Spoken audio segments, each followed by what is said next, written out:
Hi everyone, welcome to the PCD of Codechef Starters 168 round. I am Pradyumn Kejriwal and this is TLE Eliminators. So let's get on to our first problem. Okay, the first one is named make odd.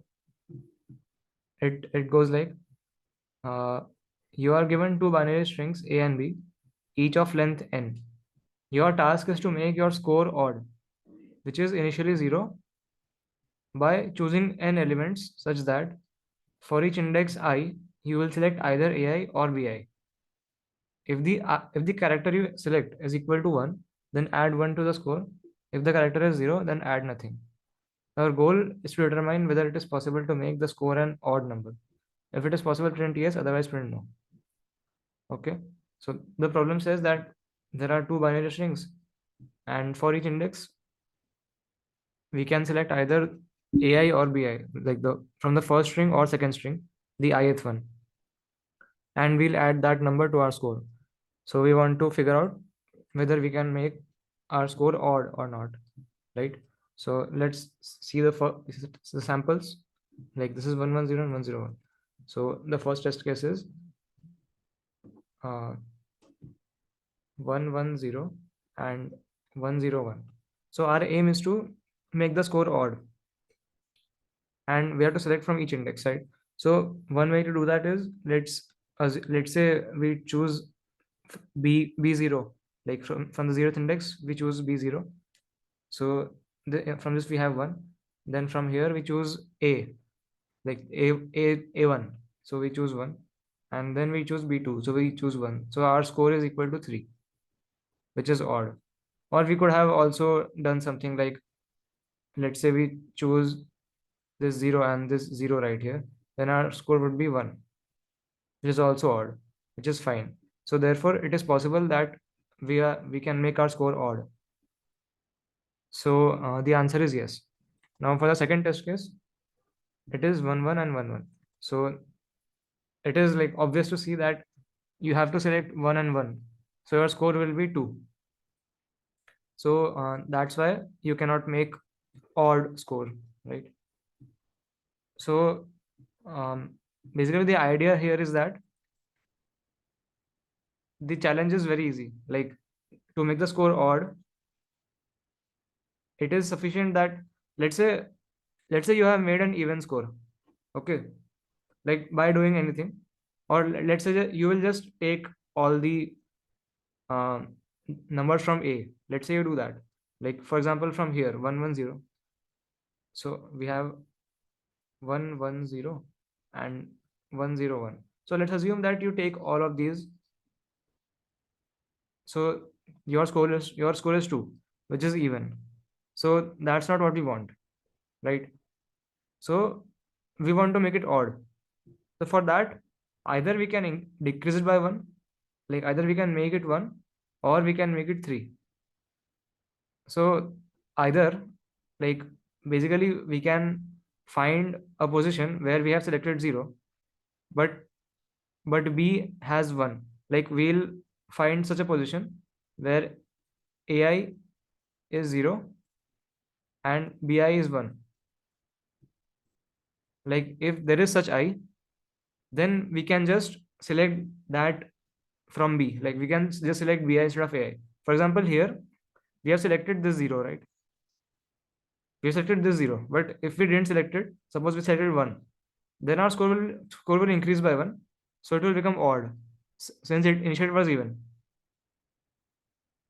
So if something like 0 1 is there in the string, then we can do this. Like we can just select all the even ones, and from 0 1 we can select 1. And let's say we don't have 0 1. So in that case, let's say we have 1 0. So initially we have selected 1, but instead of that, if we select 0, then our score will decrease by 1, right? So that will also make it odd. So basically, this means that if there is a pair of 0 1 or 1 0, then definitely we can make it odd by just selecting all of them from A. And if the score is even, then we can just change one of the characters. And if it is already odd, then we don't need to do anything. It is already odd. And if it is even, then if we have these two right here, like any one of these two combinations, then we can definitely make the score odd. Now let's say we don't have both of these. So what would we have? Like either all of them are 1 1 or all of them are 0 0. Right? So basically we don't have any option. At every position, either it is 1 1 or it is 0 0. So if it is 1 1, then we would have to take 1. And if it is 0 0, then we would have to take 0. So in that case, the score is fixed. So in that case, if that score is odd, then we just print yes. And if it is even, then we print no. So basically the number of 1 ones, like the number of 1 1, if it is odd, then our answer will be yes. Sorry, answer will be yes. Because the score will be the number of 1 ones in that case, right? Like in this test case, this is that test case, like 1 1 and 1 1. So in this case, we have 2, this and this. So our score is 2.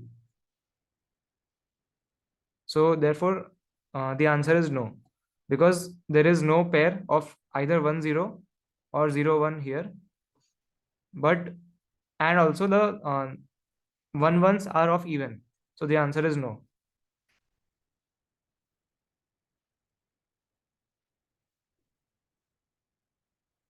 So that's what I did.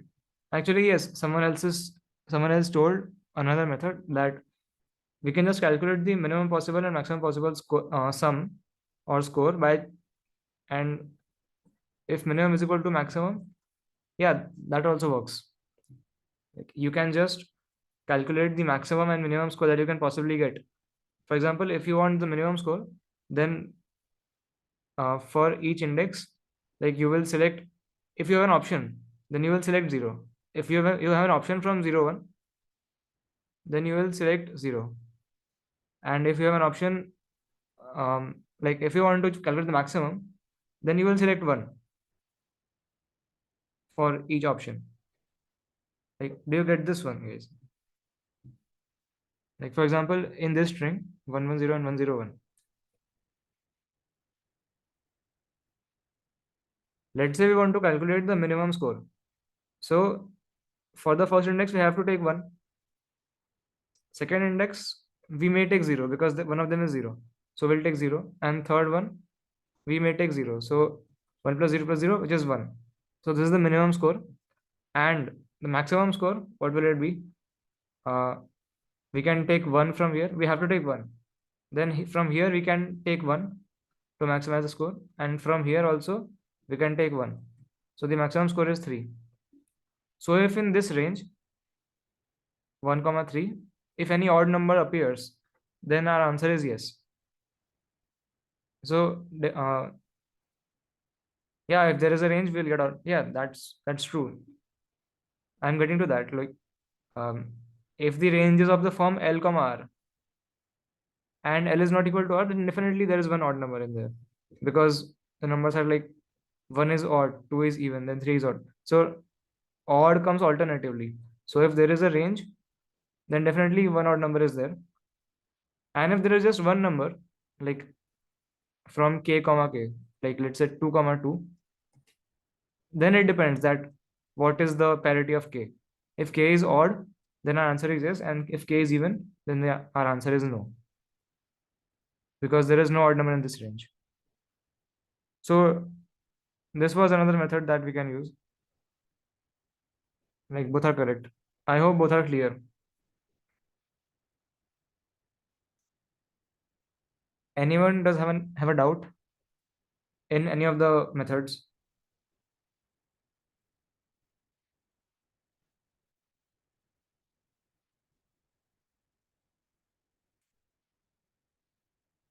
Like in my method, we just search for either 0 1 or 1 0. If we find either one of these, then we just print yes. And otherwise, we will just count the number of 1 1. If it is even, or if it is odd, then we print yes. and if it is even, then we print no. So this was my method, and another method was you find the minimum and maximum score. So everyone got it, or do you have any doubt?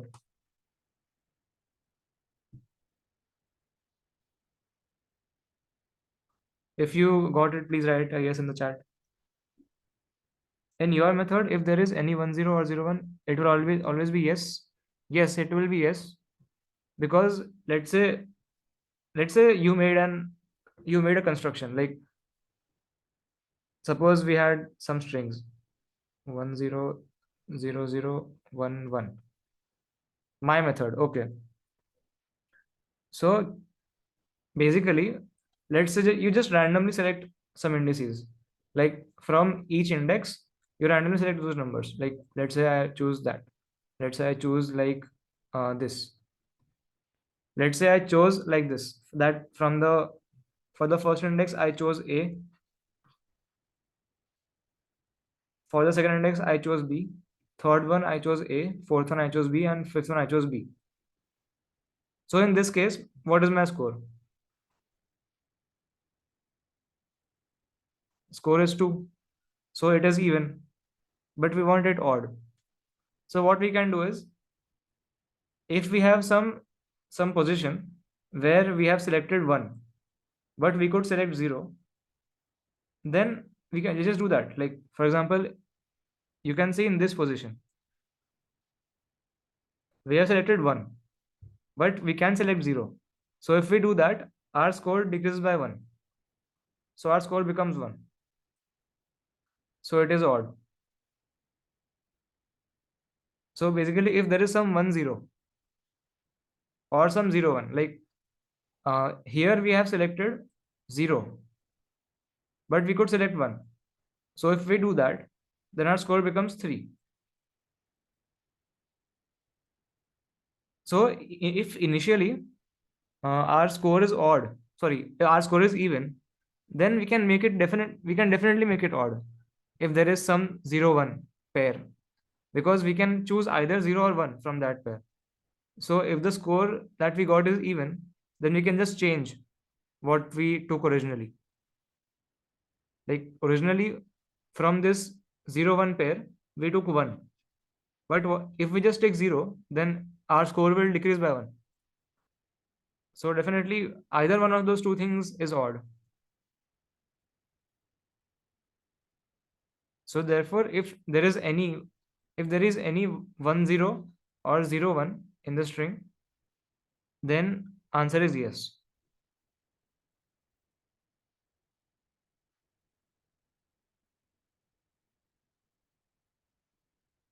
So is it clear now?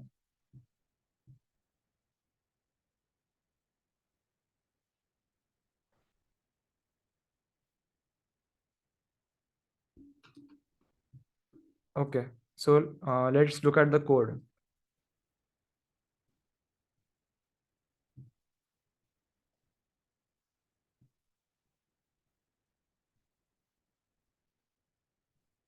So I took the input of n. N is the number of indices, and A and B the strings.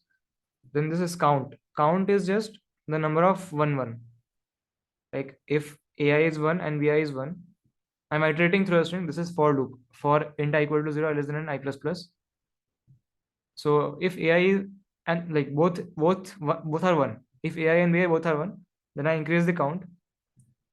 If both are 0, then continue, and otherwise means that one is 0 and one is 1. So I just print yes in that case. I'll print yes and return, because we found a 0 1 pair. And if we reach till here, like if we didn't return, that means there is no 0 1 pair. So if we reach till here, then basically if count is odd, which means that if number of 1 1s is odd, then I just print yes, otherwise I print no. So is it clear?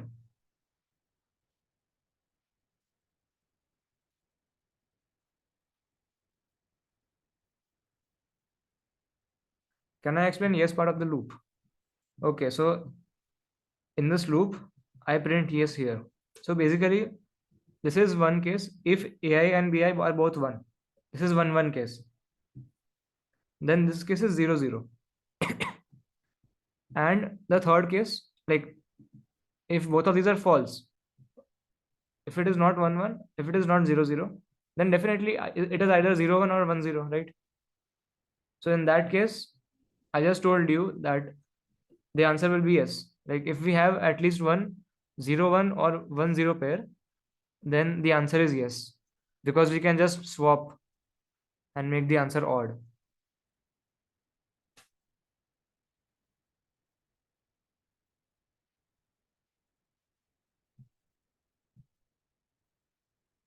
All right. So I hope no one has a doubt. If they do, they can ask right now. I'll wait for some time.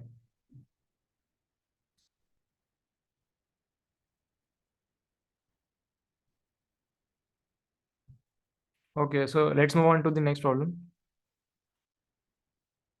Do you mind repeating? Repeating what? The explanation or the code?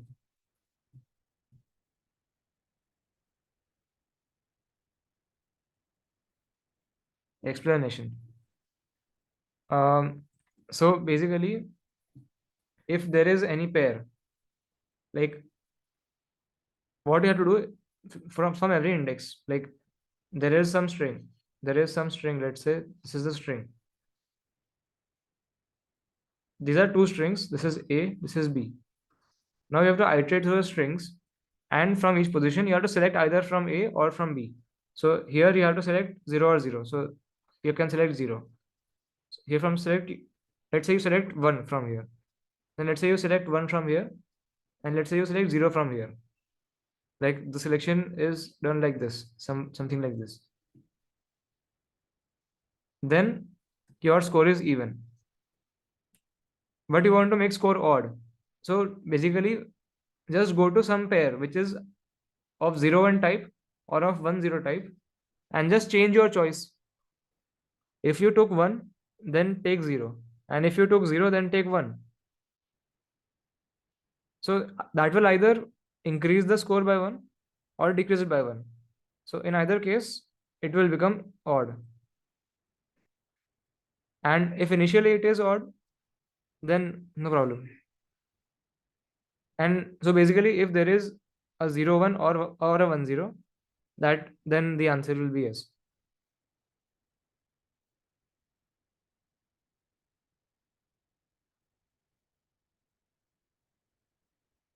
Yes.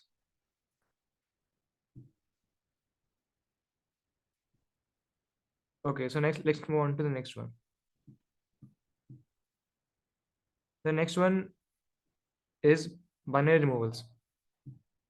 Given a binary string s of length n and two integers x and k, your task is to empty the string by performing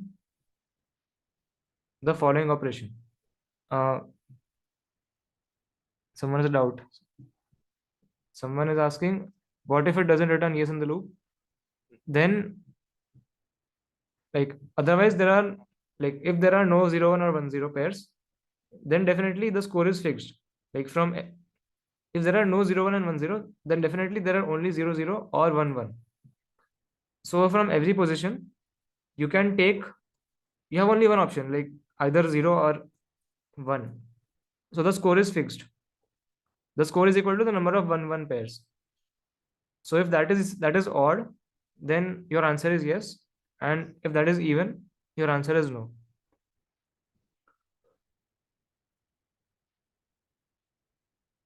Okay. Anyways, so this one, binary removals. Given a binary string of length n and two integers x and k, your task is to empty the string by the following operation. In one operation, you may select a subsequence of the string such that the number of inversions in it lies in the range 0 to x and is divisible by k, and then remove the select subsequence from the string.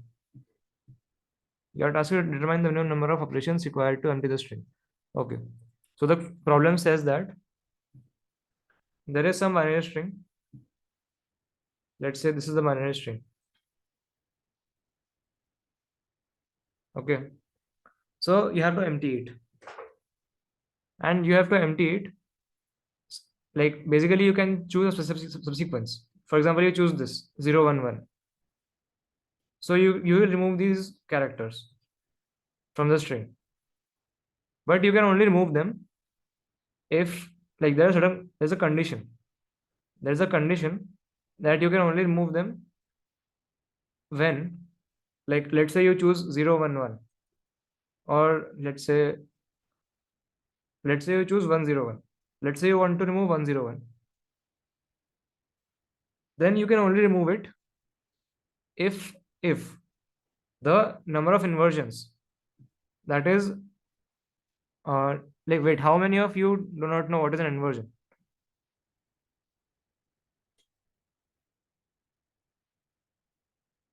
Okay, so inversion basically means that a pair of positions like I and j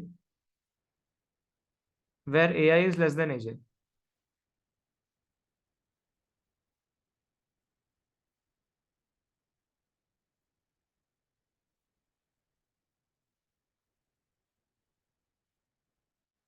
Ai, oh my bad, ai is greater than aj.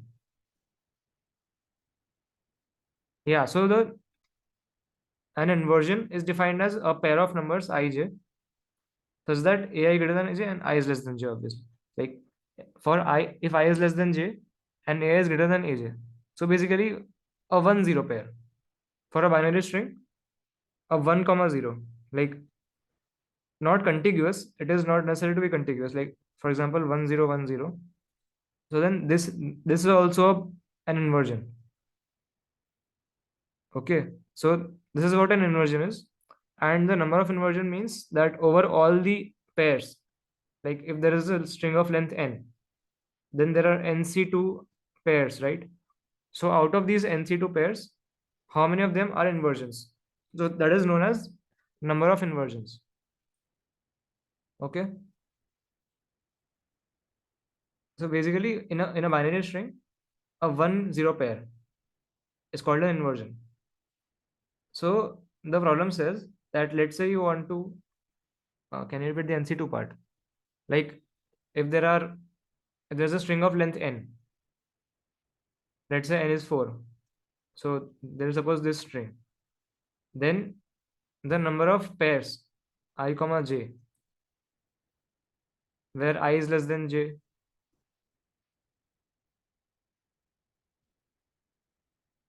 that is equal to nc2, like 4c2, right? Selecting two elements out of n.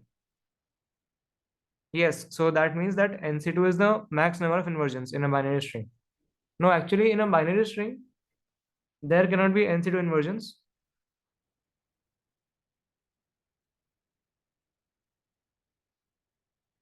But yeah, like for a general, like a permutation, let's say 5 4 3 2 1. So this permutation has 5c2 inversions, because for any pair I and j, for any pair I and j, ai is greater than aj.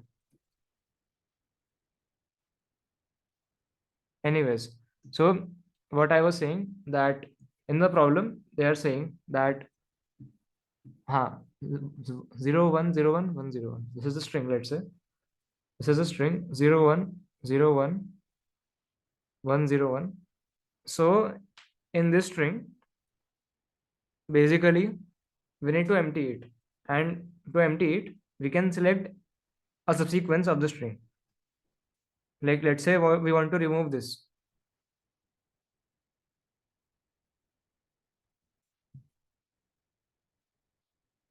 Let's say we want to remove these three characters.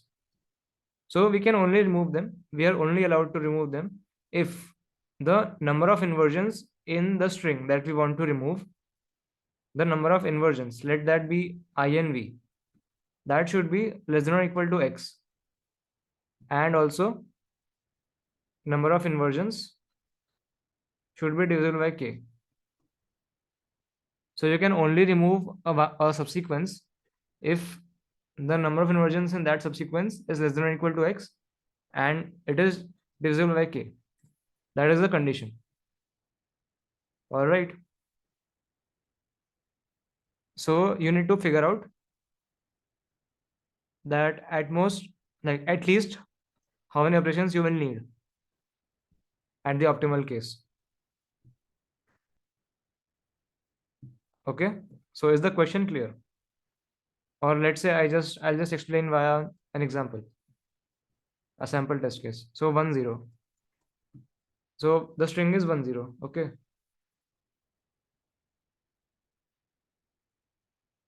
So if we want to remove, let's say we want to remove the whole string in one operation.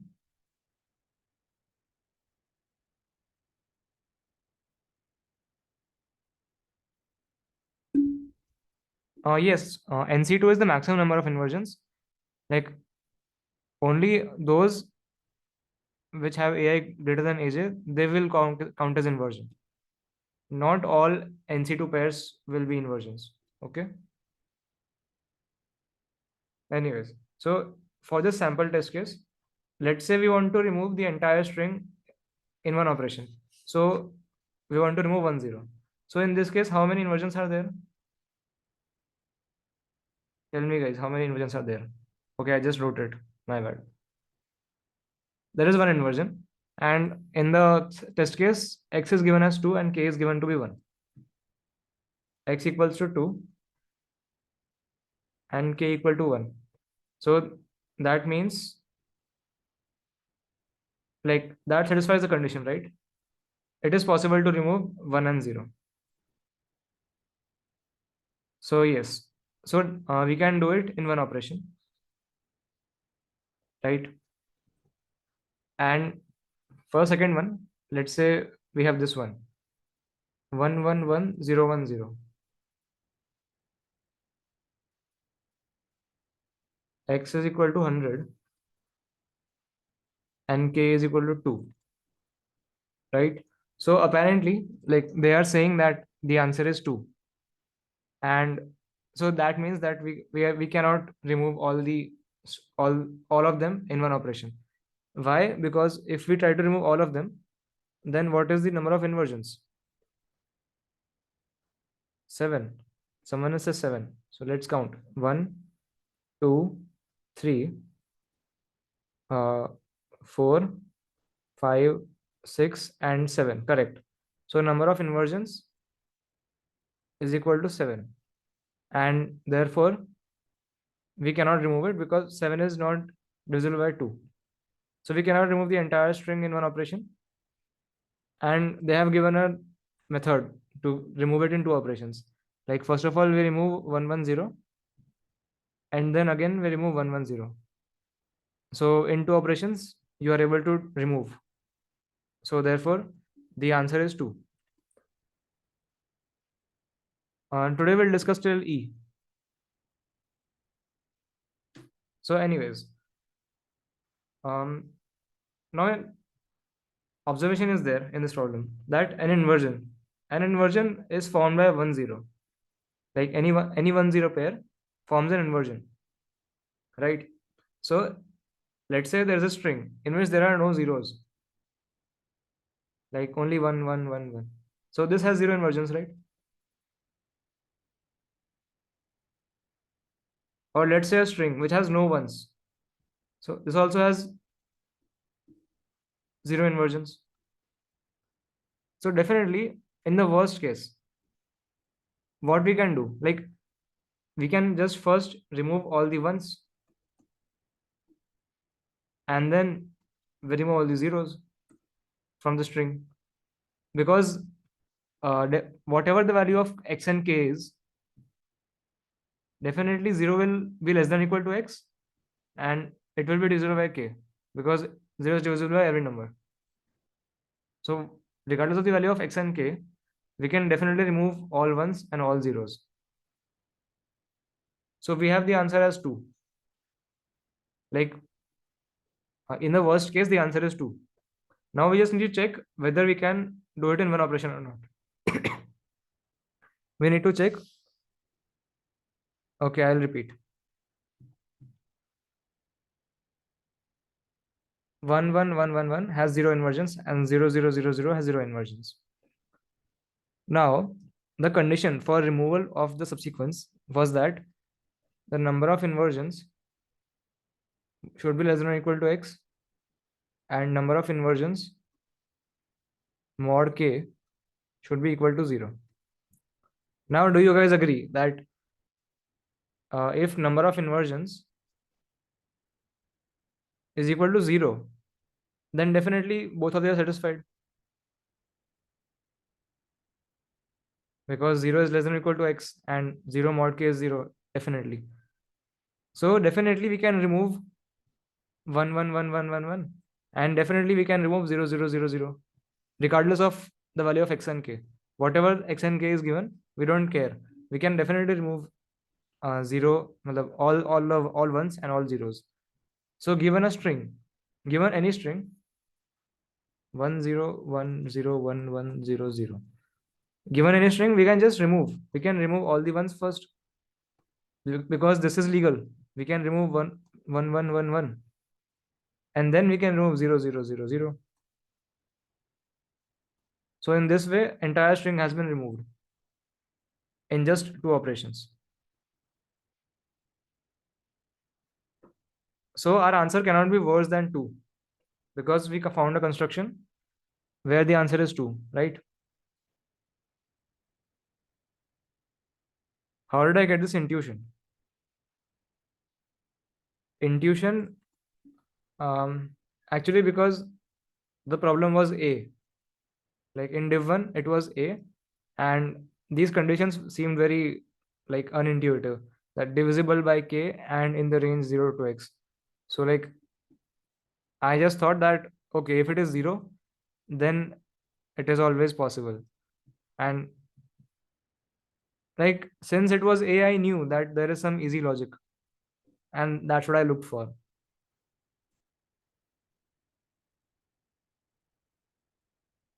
Subsequence is not contiguous. Subarray is contiguous, subsequence is not contiguous. What if the number of zeros is less than number of ones? Then that doesn't matter. We just remove.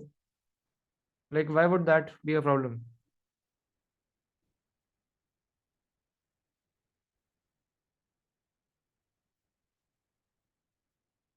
One, zero, 1, 0, 1. The number of zeros is 2, number of ones is 3. So we remove 1, 1, 1, and then we remove 0, 0. But what if we have range greater than count of ones and count of zeros? Okay, so you mean what if the answer is 1?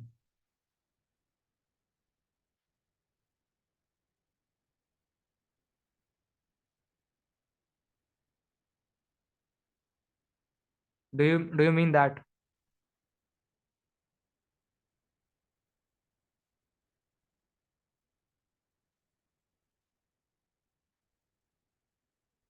Suppose we have 5 zeros and range is 4. Wait, if we have 5 zeros, let's say we have 5 zeros, then just tell me how many inversion does it have? How many inversions? 0, na? So range is 4 and 0 is less than or equal to 4. Yes, the number of inversions is the next we want, not the number of elements. We can take any number of elements.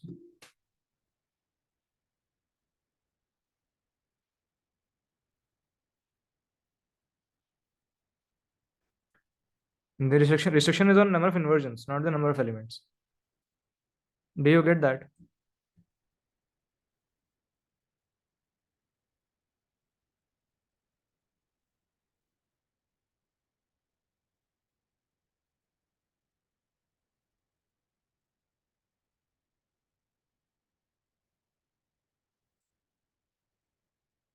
Yes, Vivek, that is correct. Uh, Harsha, what do you mean? I mean, we have 5 zeros and 5 ones in that, and the range is 4.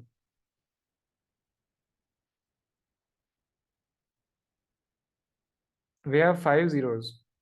Okay, we have 5 zeros and 5 ones. 1, 2, 3, 4, and 5. and the range is 4. That means you mean x is 4, right? X is equal to 4. So we will remove these 5 zeros first, and then we'll remove these 5 ones. We can remove these 5 zeros because they satisfy the condition that the number of inversions is 0.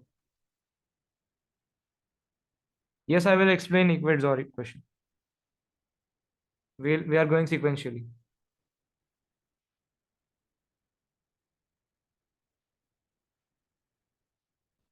So, guys, summarizing, I think we got a bit off track.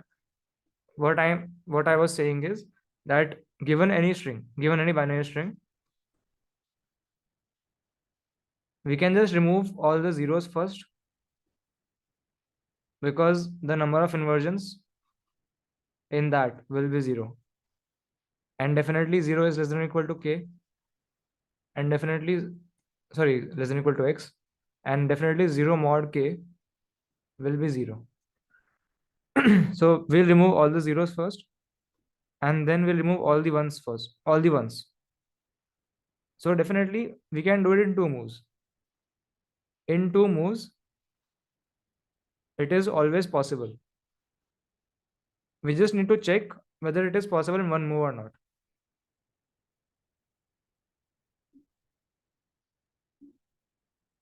So how do we check if it is possible in 1 move? So in 1 move, what does it mean? Like if we have a string and we want to remove it entirely in 1 move. In 1 move, that means that we are removing the entire string, right? And we can do that only if the number of inversions satisfies those two conditions, right? So we can just check whether the whole string has, like, we'll just count that how many inversions does the string have, and we'll just check whether that it satisfies that condition or not. So is that clear? Like, I'll explain how to calculate the inversions, but is this part clear that um, what we can do?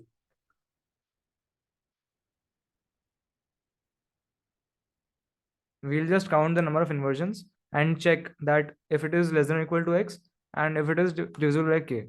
Okay. So how do we count the inversions? It is actually very simple for a binary string. For a binary string, it is very simple that what you can do is observe. Observe that 1 0 makes an inversion, like a 1 and then a 0, right? So what I can do is I can iterate through a string. Okay. So suppose I look at this. So I went at this one. Okay. Then I went ahead. I looked at this 0. Now, because of this 0, there will be some created. Like there will be some inversions which this 0 will be a part of. So how many of them are there? It will be with just this one. This 0 can be paired with this one and they will create an inversion. So I'll add 1 to my answer. So I'll create an answer variable and currently it is 1. Now I go to this one. Now I go to this one. Now I go to this 0. So this 0 can also create inversions with these 3 ones with that came before it. So I'll add 3 to the answer. So the answer is 4. Like the number of inversions is 4.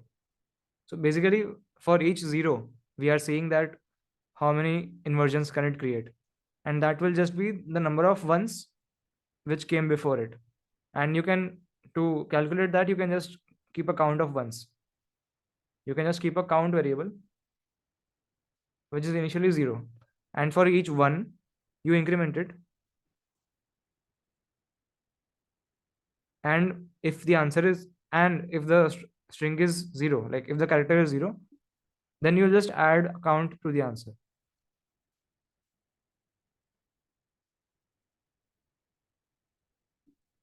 Like this is if it is 1, and if it is 0, then answer plus equals count. So this is how you count the number of inversions.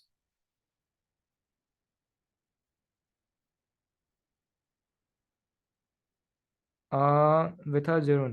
Yes. Sorry. Whatever your name is, I'm not able to pronounce it. But yeah, you are correct. Operation is equal to 2. So what I meant to say is that it is possible to delete the entire string in two operations. Like two operations is possible.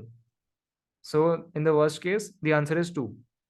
So we just need to check whether the answer can be 1 or not.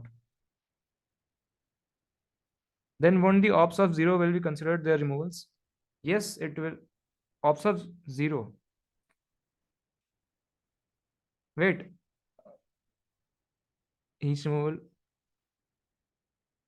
Uh, you are saying that 1 1 1 1. Like if you have 1 1 1 1, then you can remove all of those four. You can remove all four in one operation, no? So one operation to remove all the ones and another one to remove all the zeros.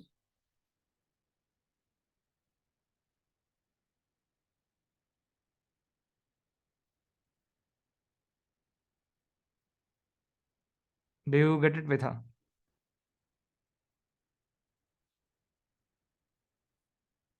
Yeah, totally two. That's what I'm saying. The answer worst case the answer is two. We can do it in two operations.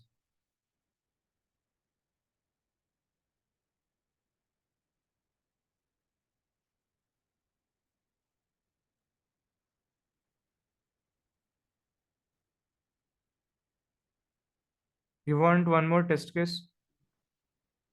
Like do you want to give test case or should I explain using one more test case?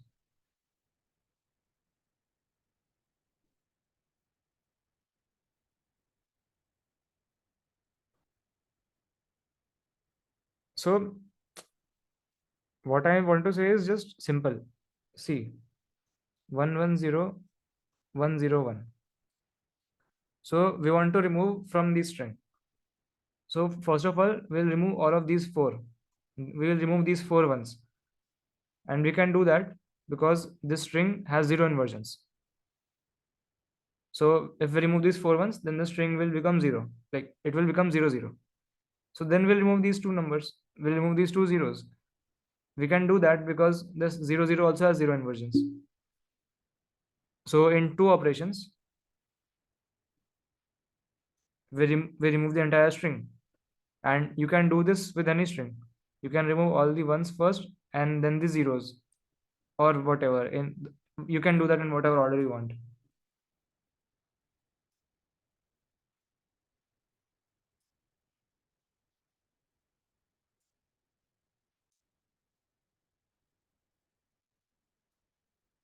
Are you still confused? Yes, these are two operations.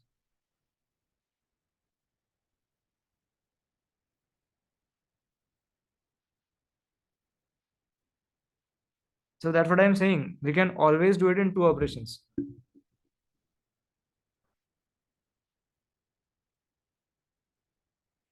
Could you just like watch the recording on YouTube? Like because we have already spent too much time on this.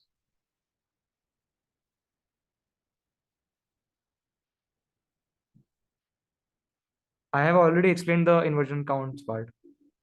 So I think if you watch that, you will be able to understand it. So does anyone else have a doubt which I didn't discuss? Like, does anyone else have a particular doubt except for repeating some part?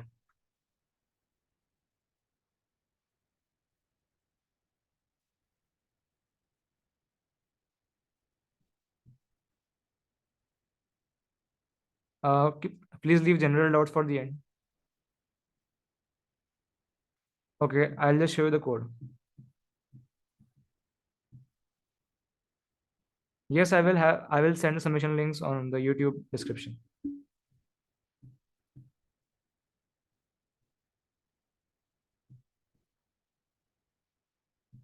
Anyways, this is my code.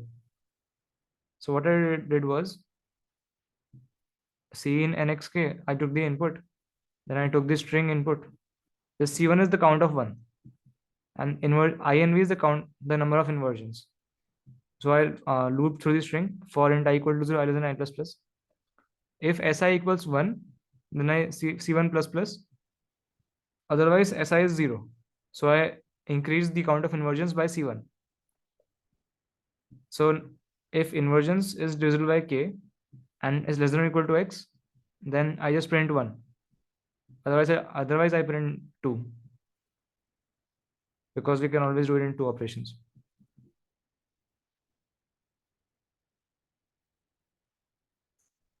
Understood, everyone? Like those who understood logic, can they understand the code as well?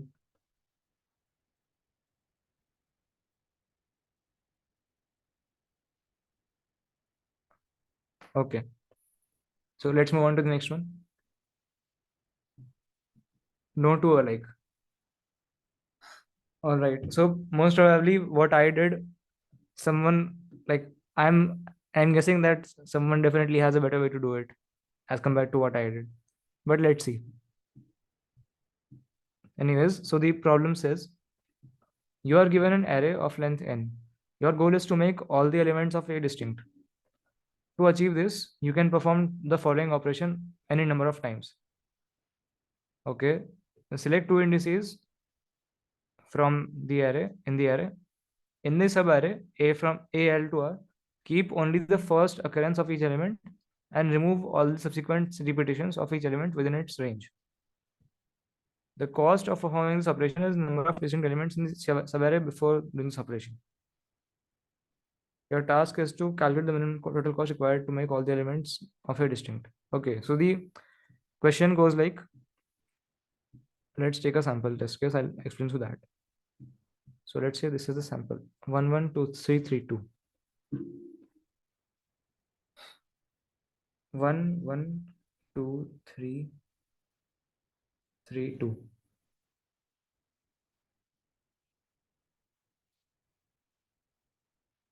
So in this array, basically your task is to make all the elements distinct. For that, you can remove some elements. Like you can remove this 3, you can remove this 2, you can remove this 1. So finally, the array will become 1 2 3. And therefore, this is like, so you have to find the minimum cost in doing this. Now, how do you remove? Like the operation is given 1 2, the array is 1 1 2 3 3 2. So in one operation, what you can do is you can select any subarray. Subarray means contiguous. So let's say you select this subarray, and in one operation you can delete all of the numbers which are repeated. Like for example, 1 is not repeated, 2 is not repeated, 3 is repeated. So you can delete all the repetitions of 3 except the first one. Like you won't delete this one, you will delete all the rest of them. So you will delete this one. Okay, so after this operation, the array becomes like this 1 1 2 3 2. Then let's say you just perform it on the whole string. So in this substring, 1 is repeated and 2 is repeated, so you delete them. So 1 2 3, this is what you want. And basically each operation has a cost, and you need to minimize sum of costs. Okay, so each operation has a cost. What the cost is basically the number of distinct elements in the initial subarray before doing this operation. Like basically, suppose you chose this subarray, you chose this, right? 1 2 3 3. So in this subarray, there were 3 distinct elements, right? So therefore, the cost is 3. Okay. So like this has 3 cost. So after doing this, the array becomes 1 2 1 1 2 3 2. Now let's say you do it on the whole array. So after doing that, this will have a cost of 3 because there are 3 distinct elements in this, and the array will become like this one will get deleted and this 2 will get deleted. So it will become 1, 2, and 3. So in total, what we did took 3 plus 3, 3 plus 3, 6 cost. So in 6 cost, we were able to reduce the array to distinct elements. It just formed 1, 2, 3. So in 6 cost, we did it, but it is not the minimum actually. We need to find the minimum cost. The minimum cost is 3. In this case, the minimum is 3. Like if I tell you 1, 1, 2, 3, 3, 2. So guys, you guys tell me that how do you do it in just 3 cost?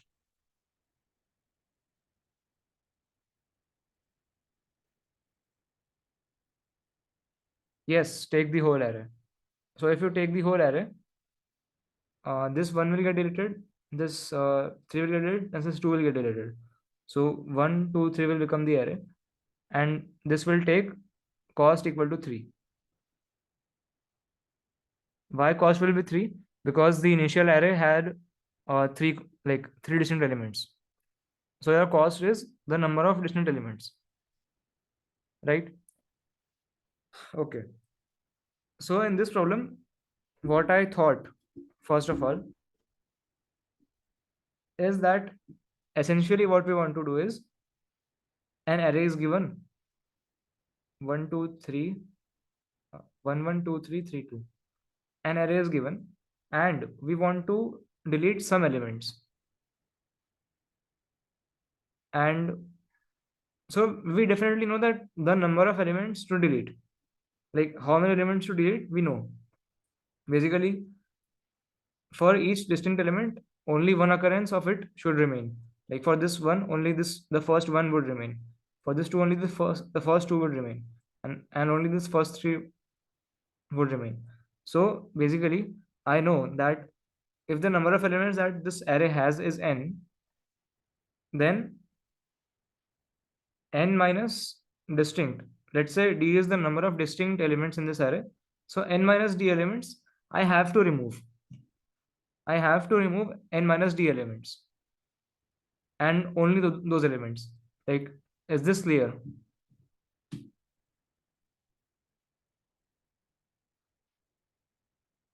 Yes. So since the number of elements that I want to remove, that is fixed, right? So I just wrote the cost in terms of that. Like the cost is the number of distinct elements. Like for a subarray, to do the operation on that subarray, the cost is the number of distinct elements in that. So what is the number of deletions? It will be just length r minus l plus 1. It is the length minus the number of distinct elements. These number of deletions are there in a subarray. So basically, suppose I perform some operations. The first operation I perform is from L1 to R1. Then my cost 1 will be R1 minus L1 plus 1 minus D, the number of distinct elements. This is the cost 1, right? Wait, not D. I mean, here, wait. Sorry. What I am saying is the cost is D. So the number of deletion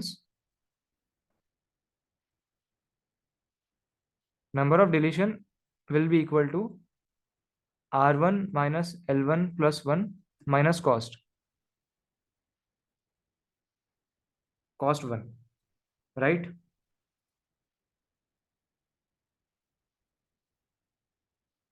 Is this part clear? Number of deletions is just length. Let's just write number of deletions is equal to length minus cost.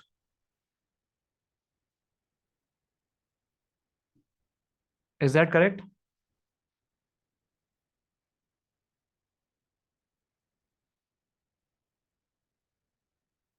Row.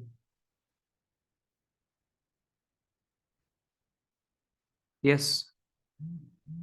So, like basically, I can take the sum of this over all the operations. So basically, the total number of deletions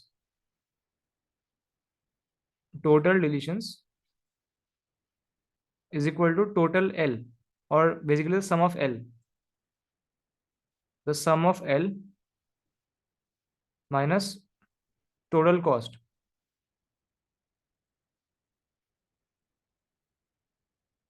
So the total cost, what is it? Total cost is equal to, if I rearrange this, it will be equal to sum of L over all the operations minus the total deletions.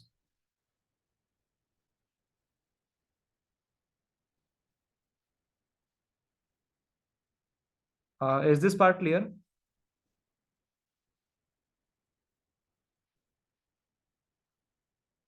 Yes. So my point is that the total deletions, that is fixed, right? That is fixed, irrespective of what operations we do. It will just be n minus d for the whole array.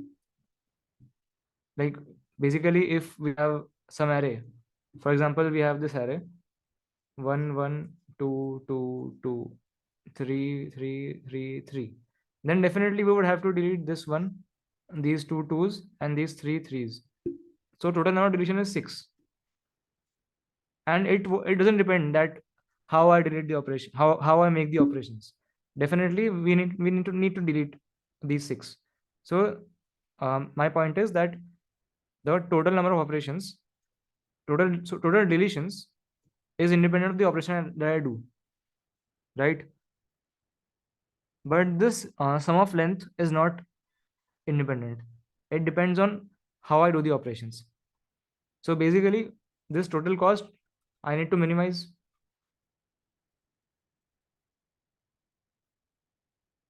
but this total deletions is fixed. So therefore, I need to minimize this sum of L,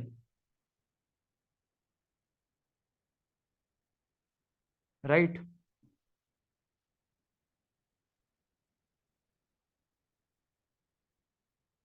So what is sum of L? Like sum of L, that means we basically want to select shorter subarrays.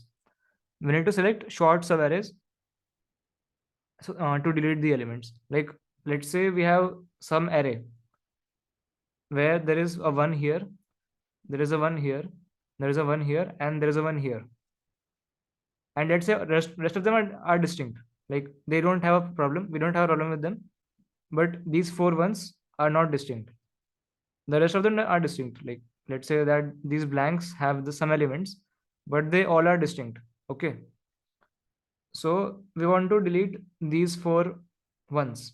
So definitely we would just choose this subarray, right? Because isn't like, is this clear to all? Why we would do this? Because we want to delete these 3, right? We don't have any other option. We have to delete these 3 because we can't delete this one.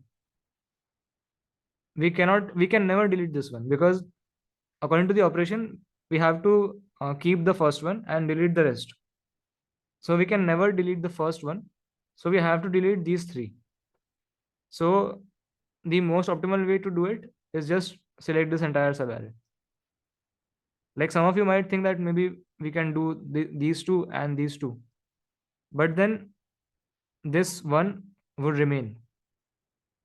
So right, so you would need to do for these two as well. So if you can see that, that increases the sum of length. Like there is some overlap here, right? This overlap causes the increase in sum of lengths. Sorry, not there is no overlap here, but this overlap causes the increase in sum of L. So my point is that you have these four ones. Then what you would want to do is delete the subarray, assuming that the other ones, like the other elements, are distinct, right? Now let's extend this part. Now what if you have some 2 here and a 2 here, and all of the other are distinct? Okay, so what would you do? You would want to remove this subarray, and you would want to remove this subarray. But instead of doing this, can't you just remove the entire one in one operation, right? And removing the entire one is always optimal because the sum of length is minimized. In if you do these two separately, then this overlap is there. So that is not optimal. So therefore, you will just do the entire subarray. You will take the entire, not the entire, I mean from before this one up to this 2. From here to here, you will take the subarray and do the operation. Because the number of deletions is fixed, but the sum of length is variable, and we can choose that. We can change that. We have to minimize the sum of length. So instead of choosing this subarray first and then this subarray, you would directly choose this big subarray. Okay. So basically, from here, my point is that whatever operation I do, they won't overlap. Like if I want to do this one operation and I want to do this one also, this case can never happen, because instead of this, I can just do this one big operation, right? So my point is that my operations will look something like this. All right.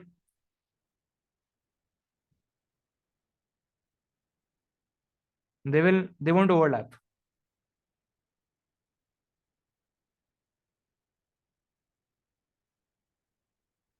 Is it clear?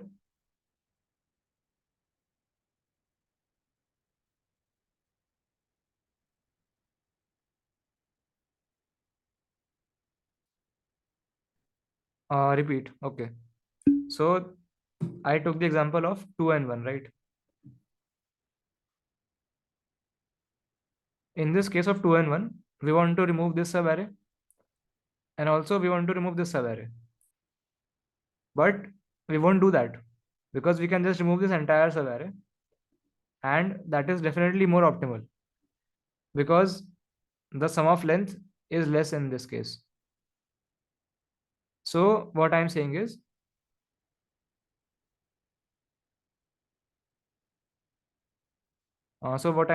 that suppose we want to choose this subarray and then we want to choose this subarray, but instead of doing this, I can choose this entire subarray.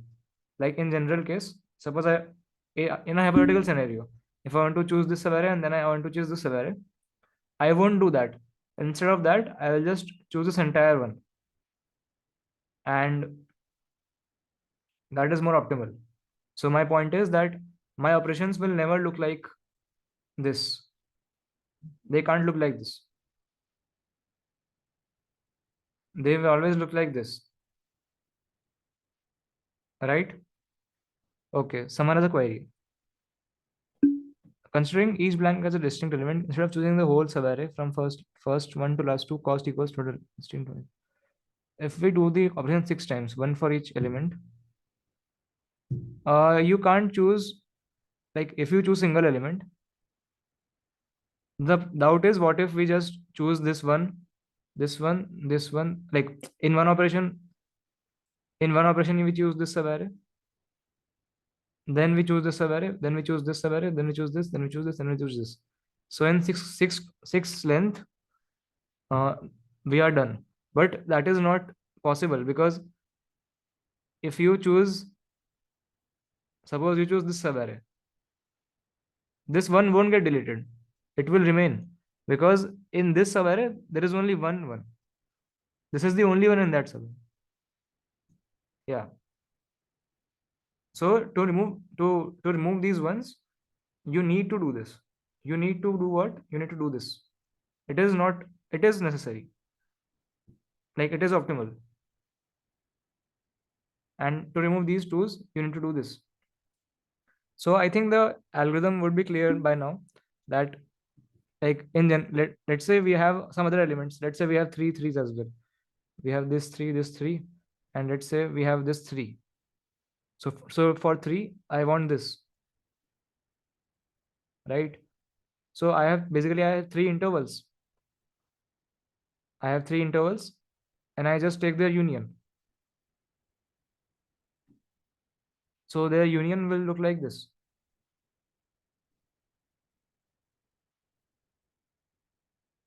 And this is my answer, like this minus something else. Like this is the sum of lengths. Like I can find sum of length like this. But let's say we have something like 1 1 3 3 and something like there is some 2 here. So to delete the ones, we want this subarray, and to delete the threes, we want this we want to delete this subarray. So here also, if we take the union, then it will look like this only. There are no intersection, so it will look like this only, and so the sum of length will be 4. So basically, the problem boils down to finding the intervals and then taking the union of those intervals and finding the length of those intervals, length of that union, right?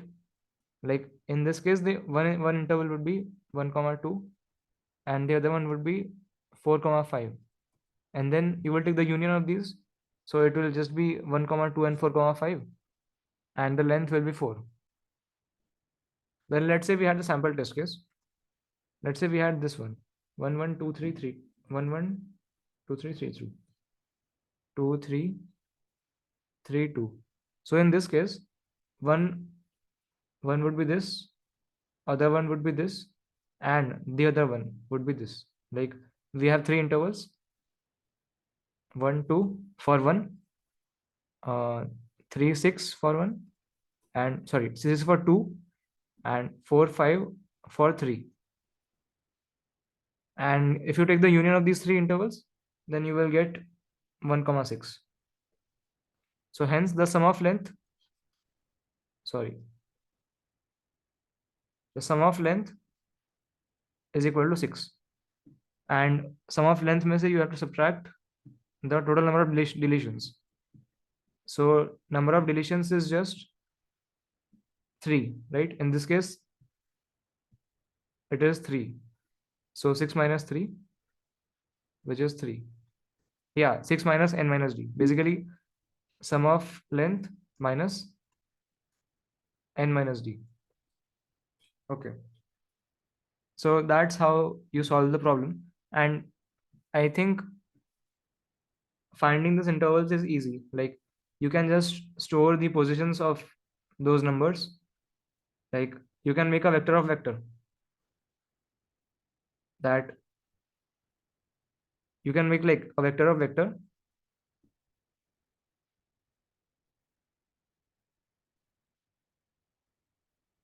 in which you store that what are the position of one. Like let's say this is v, then v of 1 will be an array. Like v of 1 will be an array which contains all the positions of 1. So it will contain 1 and 2. Then v of 2 will contain 3 and 6, and etc. So like it contains all the positions of 1, all the positions of 2, and so on. And your interval will just be the first and last element. Like in this case, it will be 1 comma 2 because the first element is 1 and last element is 2. And if it has only one element, then there will be no interval, because you don't need to perform the operation on that case, because it is only appearing once in the array.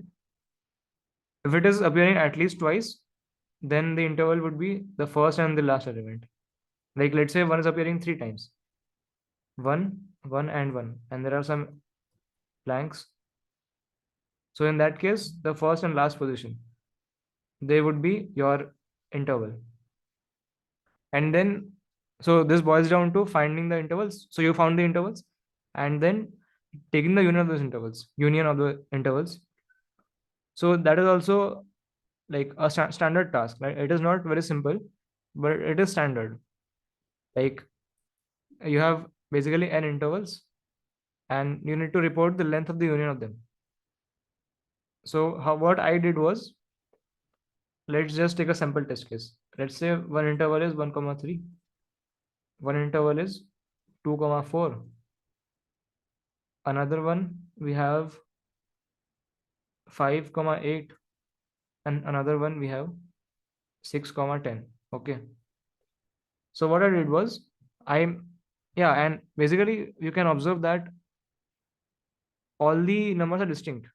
Like the intervals that we take, like the intervals that we are making from these numbers, they will be distinct, all of them. Like suppose there are n intervals, each interval has an endpoint and a starting point, right? So all those two endpoints are distinct, right? So let's say in this test case, what I did was, I make an array of 10 length. Okay, 4, 5, 6, 7, 8, 9, 10. Initially it has all zeros. You get the point. And the indexing is like this.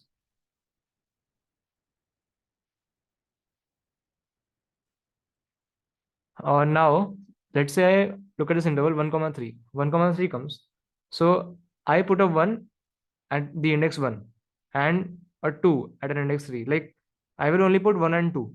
I will put 1 for the starting point and 2 for the end point, which means that an interval starts at 1 and an interval ends at 3. Okay, now for 2 comma 4, an interval starts at 2 and ends at 4. 5 comma 8, an interval starts at 1, starts at 5 and ends at 8. And for 6 comma 10, an interval starts at 6 and ends at 10. Okay, so basically now I just iterate through the array, this array, and for each point, which is at least one interval, I increase the count. Like I increase the answer. Basically, I have two variables. One is answer variable, initially 0, and count variable, initially 0. Now what I do is, suppose I look at the first one. I'm iterating through the array. I look at this one. It has a 1 here. It has a 1 here, which means that an interval is starting. So I increase the count and I increase the answer. This count actually stores that how many intervals are there currently, like how many intervals are currently open. Okay, so so basically on the first one, an interval opens, so I increase the count, and since the count is positive, I increment the answer. Now I move on to this 2. Now another interval is opening on 2, because there is 1 here, so I'll increase the count, so the count becomes 2. And since the count is positive, it is not 0, I increase the answer by 1. Now I look at this 3. There is a 2 here, which means that an interval ends here. So I will decrement the count by 1. Actually, first I'll increase the answer, 3, and then I'll decrement the count by 1. Because even though the interval ends here, it is still, like this 3 is still a part of that interval, right? Because it is like a comma b interval are like this, fully like closed. Both sides are closed. So even if an interval ends here, we can still count it in the answer. Okay. So currently count is 1. Then I move to 4. I look at 4. I look that there is an interval ending here. So I first increase the answer since the count is 1. So I increase the answer, and then I decrease the count. So at this point, there are no intervals open right now. Okay. Then I look at 5. An interval is opening at 5. So I increase the count. And since the count is 1, I increase the answer. And so on. You get the point. So this answer variable will give you the length of the union. The length of union basically means that which points are in at least one interval, right? That's what the length of union means. That how many points are there which are in at least one which are in at least one interval. They will be counted in the union. So the length of the union is the answer that we are counting. So you will just print answer minus n minus d. This is the number of removals.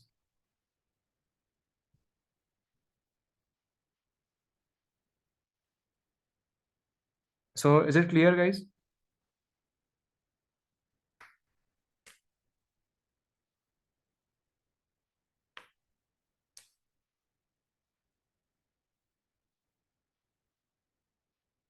If anyone has a doubt, then they can ask.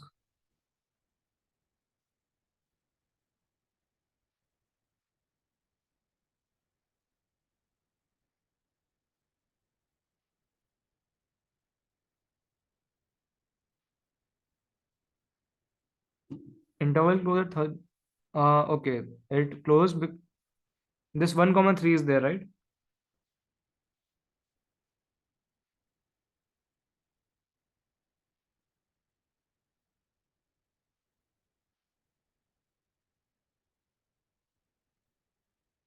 This 1 comma 3 is there, so I stored 2 on the third index, which meant that there's an interval which ends at 3. This 1 comma 3 interval ends at 3.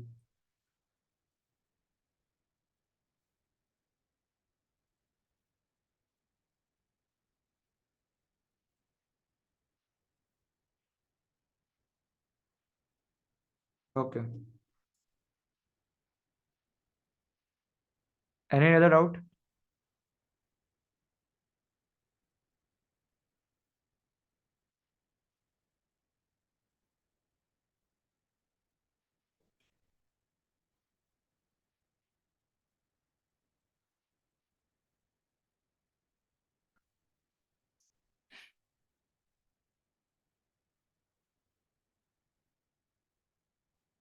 I'm assuming no doubts, so I'll just show you the code.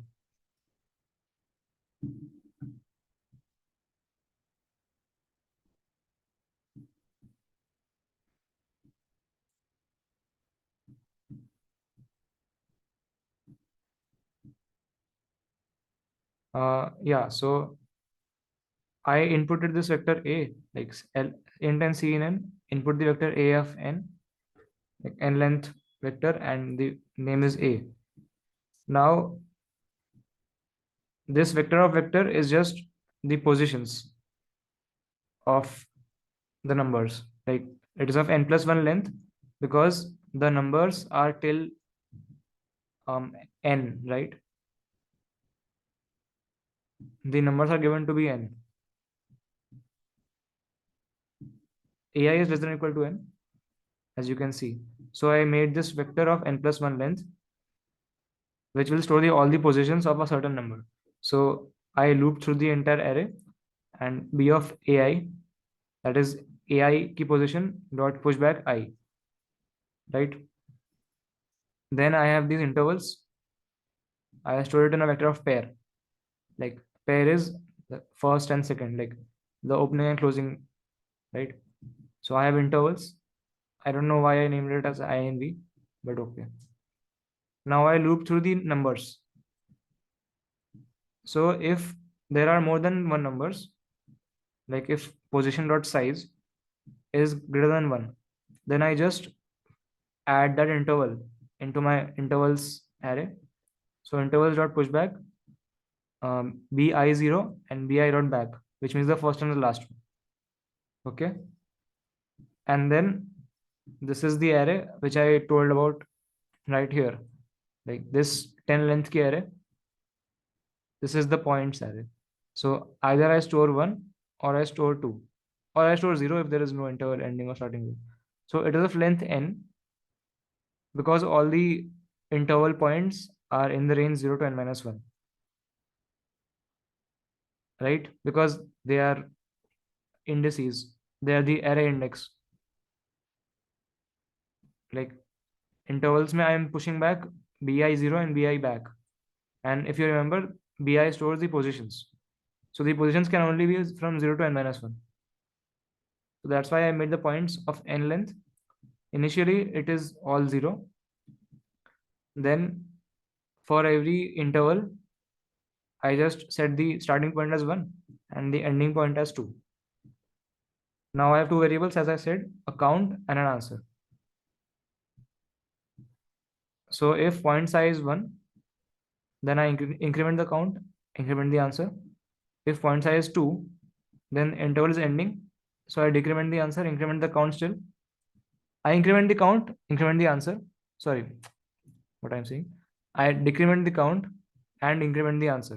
I increment the answer because if there is an interval ending at 2, then definitely that, sorry, if there's an interval ending at I, then definitely I will be included in the answer, right? So answer plus plus. And otherwise, like if both of them aren't there, if it is not one of the endpoints, then if some interval is open, then answer plus plus, right? And then I print answer minus n minus unique. And these two lines give you the number of unique elements. Like this function is an STL function,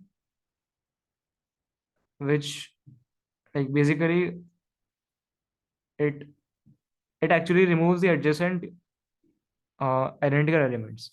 Like for example, if you give it the array, if you give it this array,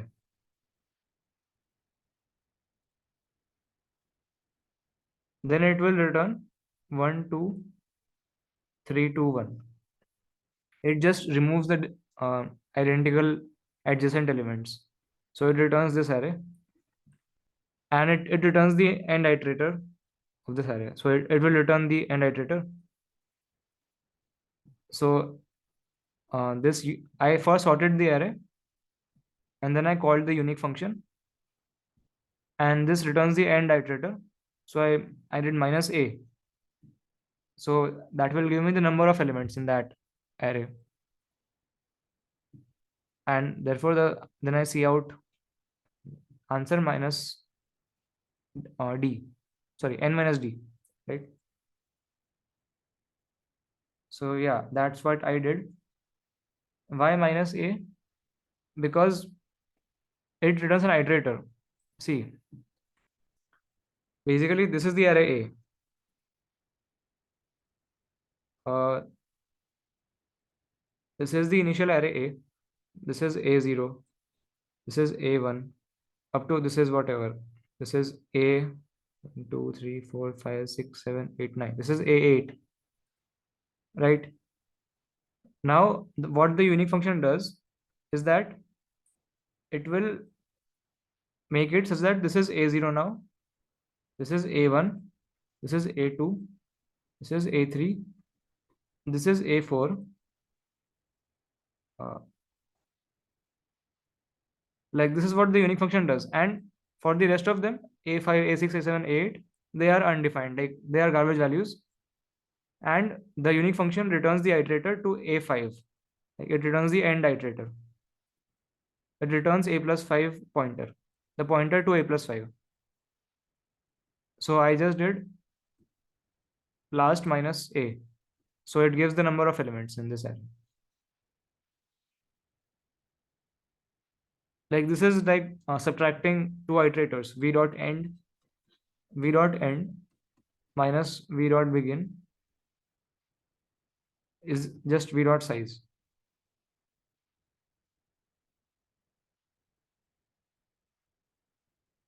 Okay,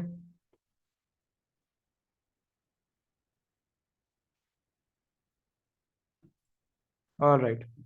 So if anyone has a doubt in the code, they can ask.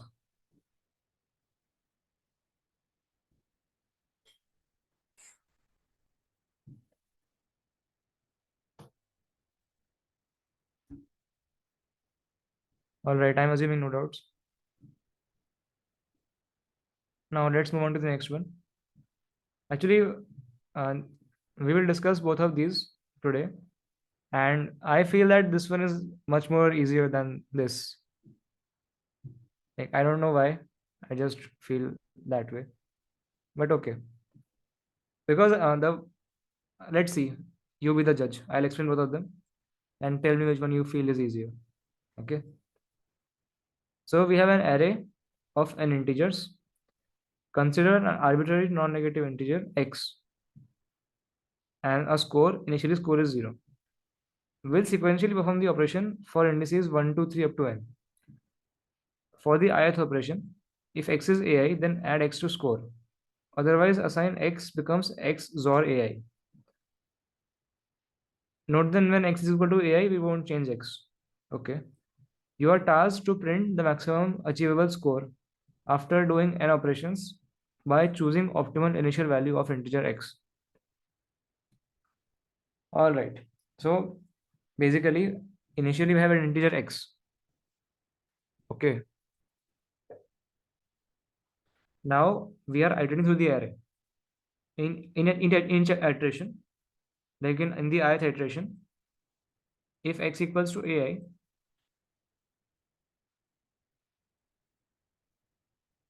then what we are doing score plus equals x. And if it is not equal, we are doing x equals to x XOR ai, right?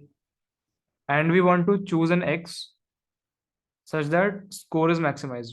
The total score at the end of this process, it is maximized. And we want to print the maximum score. We don't need to print the x. So yeah, this is the problem. And actually, this one is actually a very nice problem. I took like 1 hour to solve this, but I'll explain it in half an hour. Okay. So yeah, what I saw was, let's say initially, let's say we have an array a1, a2, a3, a4, and a5, and we have a value of x. So let's see how this x changes. Okay. Now let's assume that, okay, first we come to this a1, right? So let's say that x is not equal to a1. They are not equal. So score में कुछ add नहीं होगा. Score will still be 0, and x will become x XOR a, x XOR a1. Okay. Then we go to a2. Now let's say x XOR a1 is not equal to a2. Like the current value of x is not equal to a2. Then x will become x XOR a1 XOR a2. Right. Now let's say we go to a3. Current value of x is x XOR a1 XOR a2. Now let's just say that x like that is equal to a3. If it is equal, then x won't change. Like it will be a3.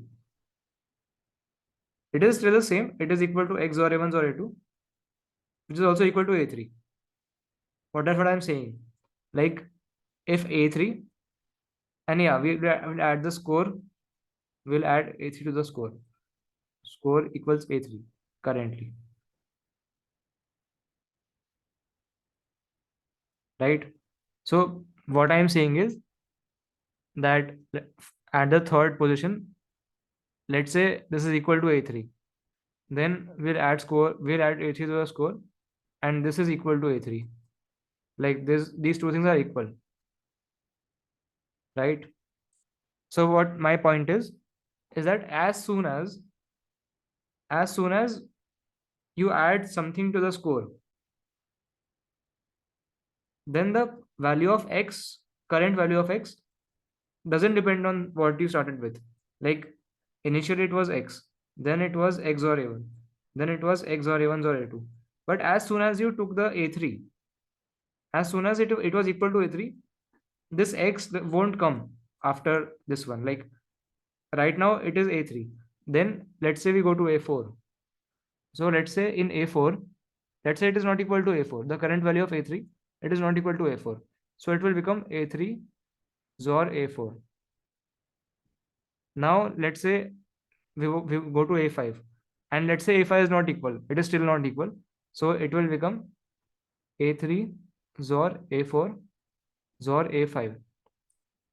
So my point is that as soon as you choose, like as soon as the number becomes equal, like as soon as the value of x becomes equal to a certain element, after that moment, the initial value doesn't matter.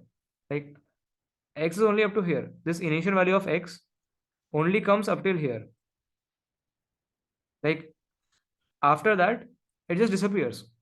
Like at A3, it is equal to A3. Like you took A3. So the previous ones, A1 and like A1, A2, and X, they disappear. Only A3 comes. Only A3, A4, those come. Right? So that is the observation here. That the current value of X only depends on what you took last. Like let's say you are at index AI, and I tell you that the last thing that you took, what I mean by took is that you added to the score. So the last thing that you added to the score was AI minus 5, or let's just remove the I for now. Let's say you are currently at A4, and I tell you that the last thing that you added to the score was A2. Then when you are reaching here, so what is the value of this x? Can you tell me? There is one A3 here also. So if the score is A2 right now, like if you added A2 to the score, then can you tell me the value of x right now?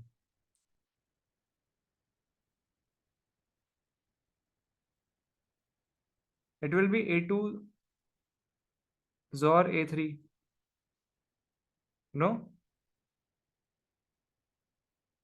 Yes, A2 XOR A3. Because after you added this score, added this to A2, the x becomes A2. Like that's what we know, that x is equal to A2 in that moment. So as soon as you come to A4, like at A3, it becomes A2 or A3. And at A4, you check that whether this value is equal to A4 or not. So actually, this is the observation that you need to have, that the current value of x only depends on the last index which you took. Like you, let's say you're at index I, and the last index that you had taken was aj, then the current value of x, that would just be aj xor aj plus 1 up to xor ai. All right, so that's what I mean. Okay, not xor ai, xor ai minus 1. Right, so that's the observation here. Okay, so now actually this becomes a very simple problem of dp. How? Let's see. Like, have you all done the LIS problem?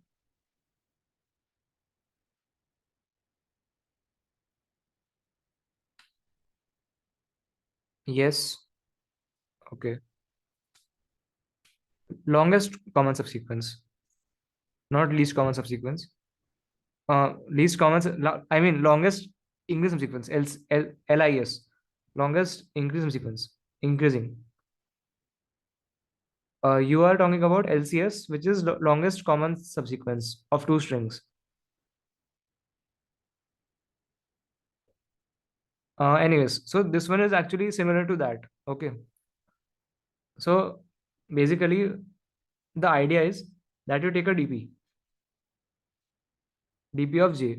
dp of j means that maximum score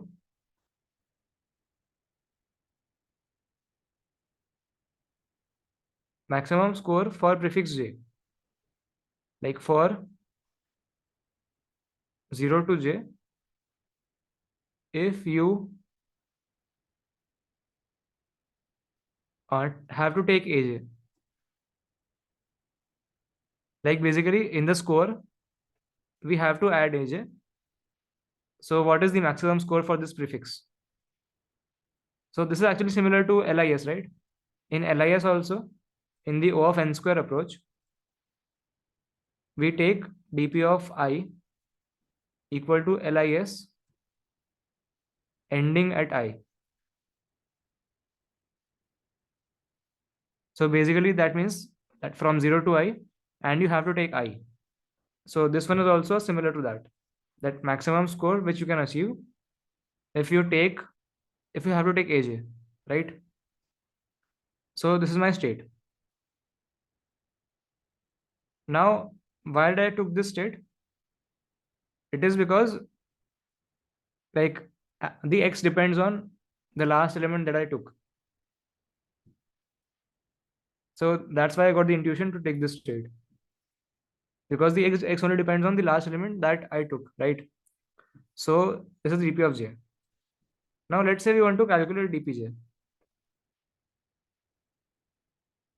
Like how will you calculate this? Let's think about it. Okay. The thing is that you want to take AJ, right? You want to take AJ. For that, X should be equal to AJ. Like the current value of X should be equal to AJ because you want to take AJ, right? Now, what is the current value of X? Like if I say that there is some index I which we took, and that was the last one that we took. So what is the value of X in that case? It is just AI XOR AI plus 1 up to XOR AJ minus 1. This is the value of X, right? If I took AI the last, and I want this to be equal to AJ, right? So basically, this has to be satisfied if I want to take AJ. Like I have to choose an I such that this one and this one are equal. Like I can choose only those I to be my previous the last element that I take. Like let's say in LIS what we do, that let's say we want to take AJ, then our condition is that AI should be less than AJ. So in that case also we have some conditions on this I that we can take. So in this one also we have the condition that the value of X, which is this, should be equal to AJ. So that's all the I that I can take. Like for example, let's take an example. Okay.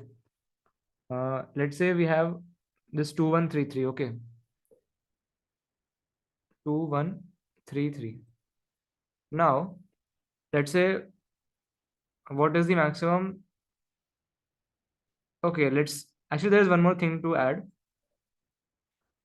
Like basically, if I want to take AJ and AJ is not the first one, then AI must be its previous one.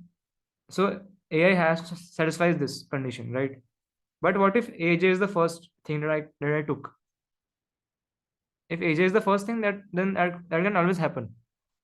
Like if AJ is the first thing, then basically I want that A0, I mean X, like the initial X, XOR A0, XOR A1 up to XOR AJ minus 1. Like this will be X, right? Like if abhi tak we haven't taken anything, AJ is the first one that we want to take, then this is the X value currently, right? that should be equal to aj.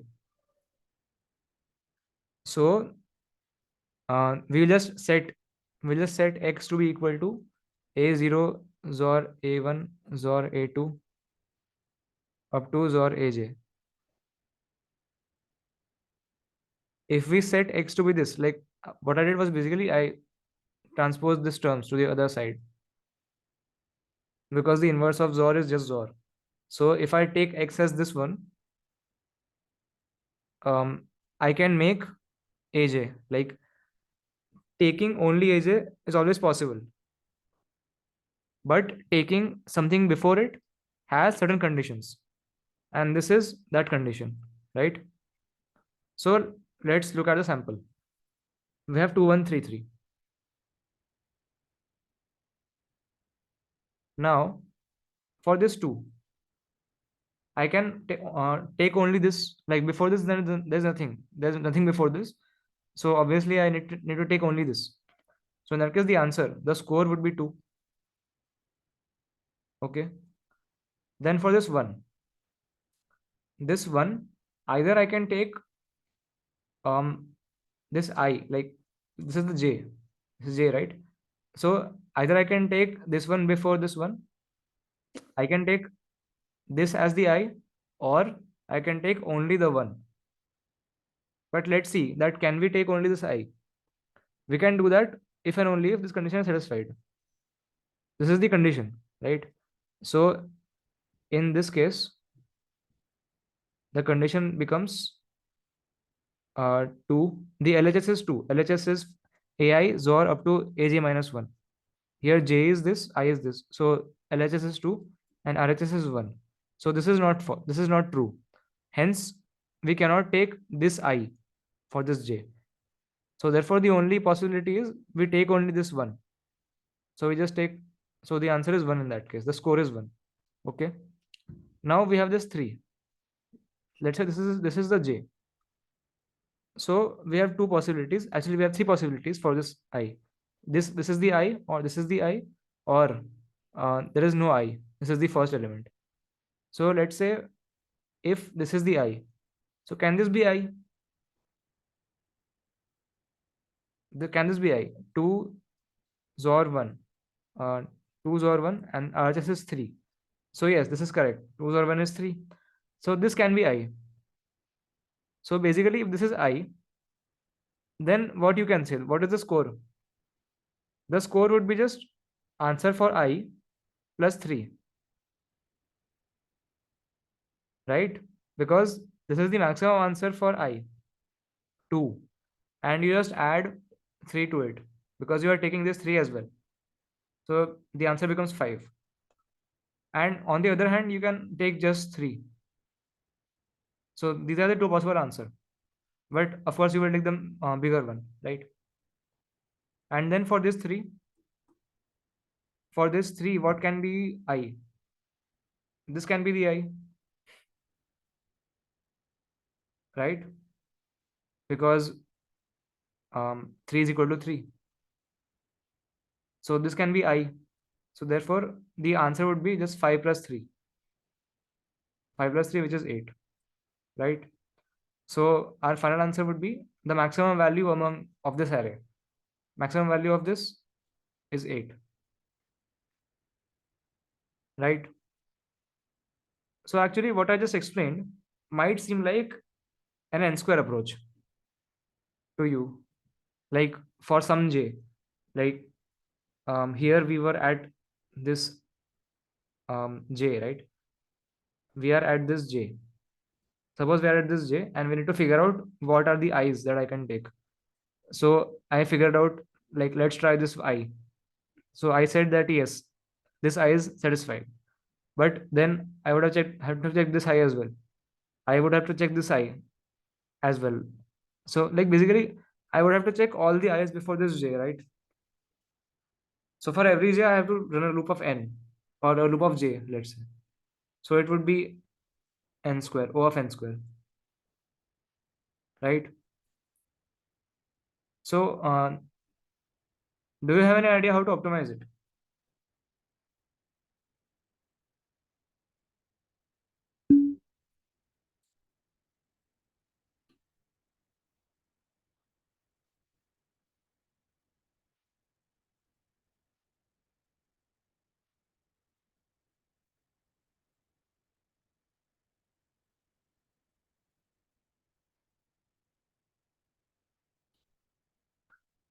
And actually it is uh, kind of tough to think about, but okay. So I'll just tell you. Look at the condition. I'll just rewrite it. AI XOR AI plus 1 up to XOR AJ minus 1 is equal to AJ. Okay. I can rewrite this as AI XOR AI plus 1 up to XOR AJ. This is equal to 0. Can I write this? Yes. So actually this is a range XOR. This is a XOR from I to J.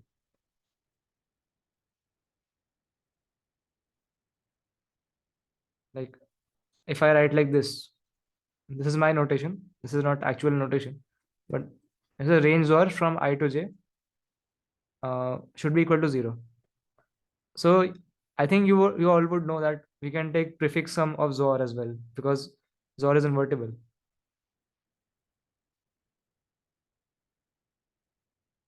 right? Does everyone know that here? We can take the prefix XOR. And actually, I like to do that. Basically, let's say we have A0, A1, A2, and A3. Then I I make the prefixes like P0 is always 0. Like it is identity element. P1 is A0. P2 is A0 XOR A1. P3 is A0 XOR A1 XOR A2. And I have P4 as well. P4 is A0 XOR A1 XOR A2 XOR A3. Like usually that's what I do. Now there's a reason for it. The reason is that it handles all the cases independently. Like we don't have to handle the edge cases. Like if you take pi as a0 to ai, then in this case you would have to handle the case of, like let's say you want to calculate the sum of 0 comma 2, then you can't just do, like you have to handle such case separately. If l is 0, then you would have to handle separately, but in my method you don't have to handle it separately. Like if you want to find the sum or the XOR from L to R, let's say you want to find the sum XOR from L to R, then it would just be P of R plus 1 XOR P of L, because like it automatically handles all the cases, if you can see it. So that's what I like to do. I mean, this is what many people do, that they define it like this, that prefix sum of I is from A0 up to AI minus 1. Okay. So that's what I did. All right. I hope it is clear. Okay. Anyways, so this is the prefix. Now our equation was that the prefix or from I to J should be 0, right? So I can write this as P of J plus 1 XOR P of I should be equal to 0 from here. And I can write this one as P of J plus 1 should be equal to P of I. So actually my this simplifies down to P of J plus 1 should be equal to P of I. So basically for some j, I can only take those I which are equal to, like for which P of J plus 1 equal to P of I. This is the condition. This is the updated new condition. So actually this is very easier to work with. Like basically what you do, you can just store the indices which have some value of pi. Like in a map, what you can do is make a map, and in that like it is from end to end. Okay.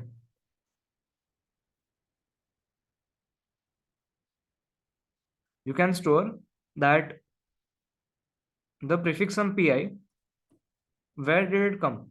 Like,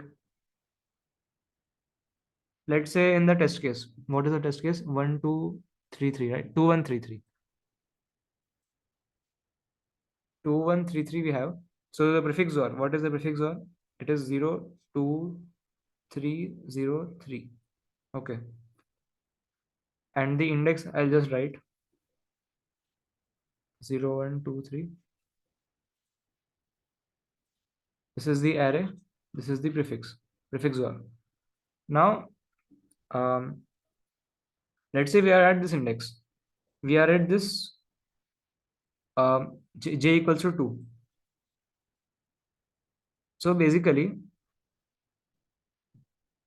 we want all those I for which P of I is equal to P of j plus 1, which is P of 3, which is 0. So we want all those I before j, which have come till now, which have prefix equal to 0. So basically for each prefix, we can store the answer, like, or we can store the index that appeared last. Like for example, if there was one more, or let's take my test case 1111. Okay. So the indices are like 0123 and prefix is 01010. All right. And let's say the DP here. This is the DP. This is P. This is A. The DP for 0, that would just be 1. Then for this j equals 1, it is also 1. Wait.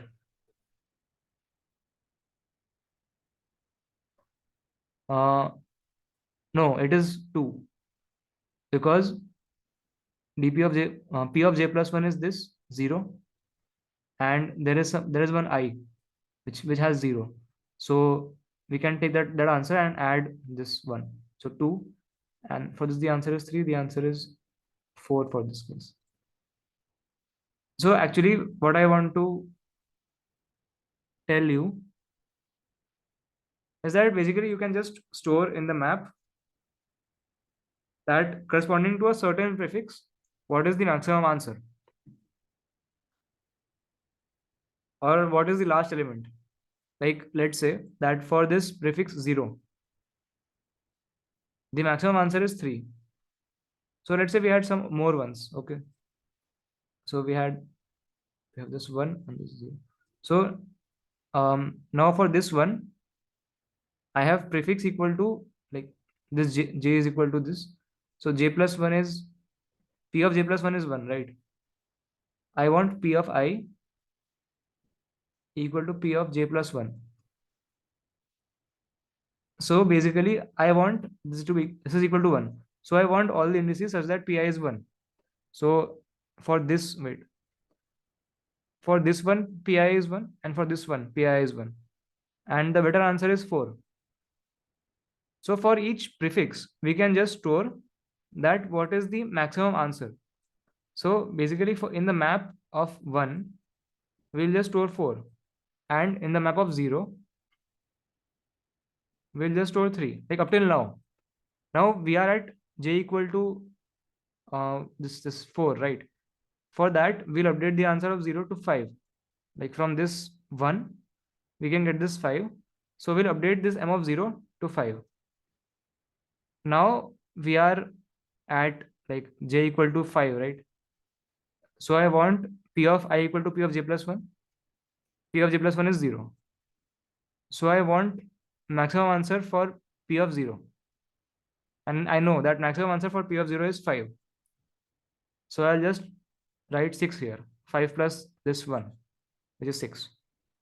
So yeah, I just maintain a map that corresponding to each prefixum, what is the maximum answer that I can get. And then I can just I can just use that and update that while I'm iterating. Is it clear, everyone?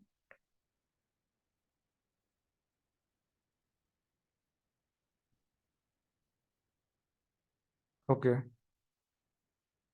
Yeah, so that was the solution. And I'll just show the code. Okay. Uh,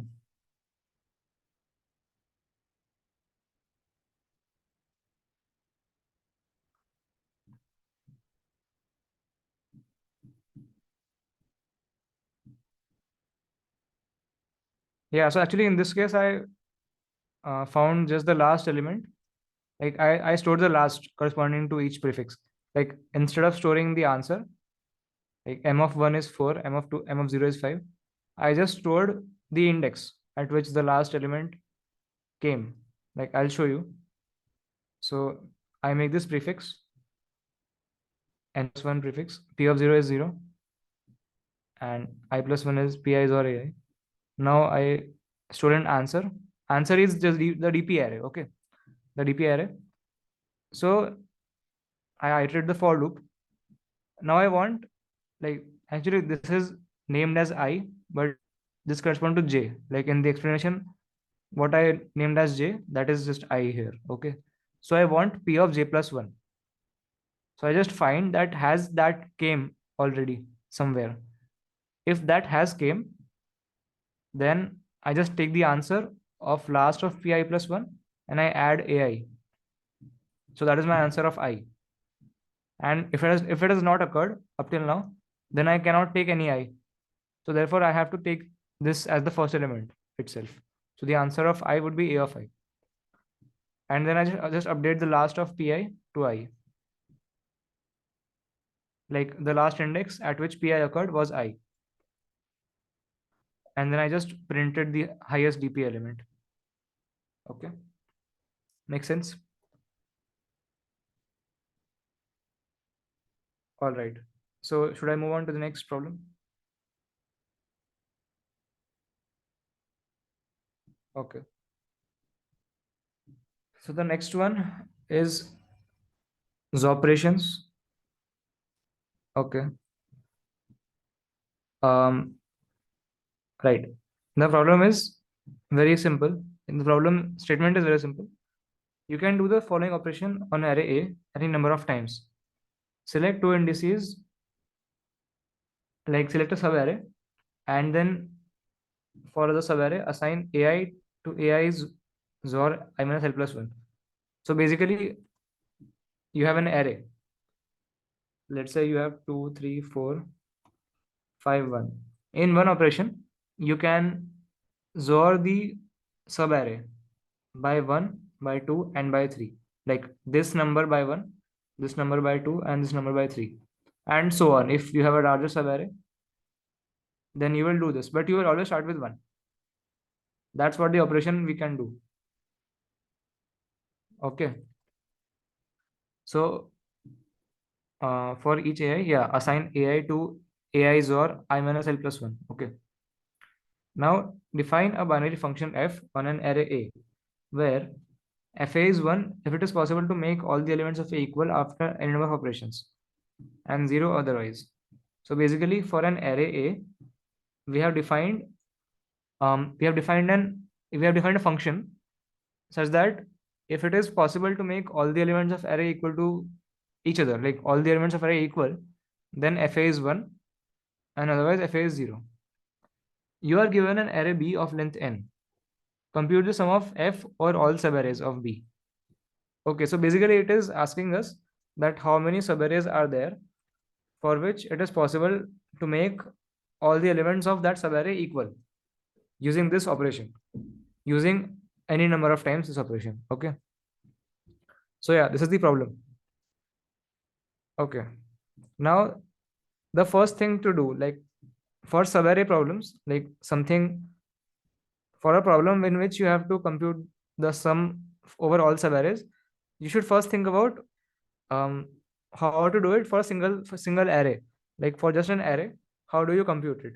Okay. So let's think about that. All right. So let's say you have an array A1, A2, A3, A4, and A5.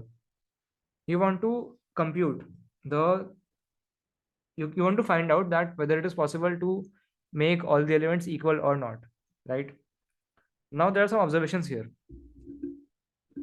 The thing is, look at this A1. The operation tells you that you can XOR with like 1, 2, 3 in that order. So definitely, if you make an operation which includes A1, it will start with A1, right? It cannot start before A1. It will start with A1. So therefore, you can only XOR A1 with 1. It is not possible to XOR A1 with anything else. Like, it will always be XORed with 1. That's my point. So either it will stay the same, either it will stay A1, or it will become A1 XOR 1. Like in the final array. In the final array, maybe it can happen that multiple times it was XORed with 1 and it became A1. Like if we XOR even number of times, then it will just remain A1. And if we XOR odd number of times, then it will convert it into A1 XOR 1.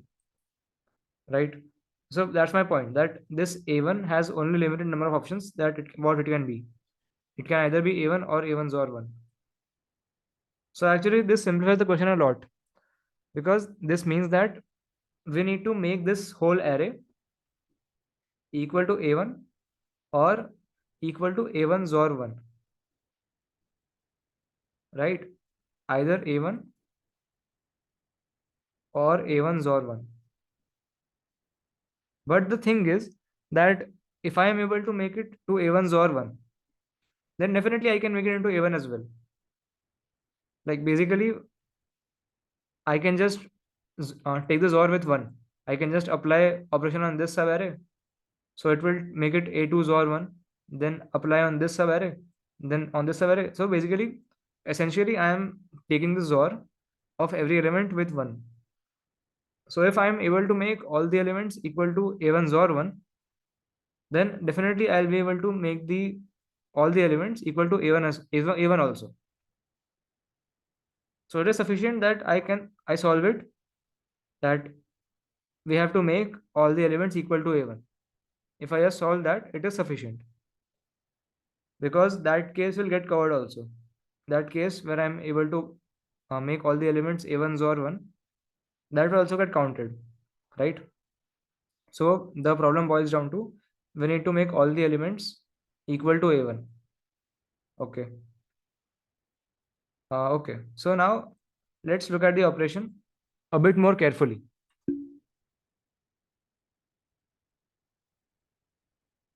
Okay. So basically, one operation we can do XOR till, we can do XOR 1, 2, 3 up to till n at any position.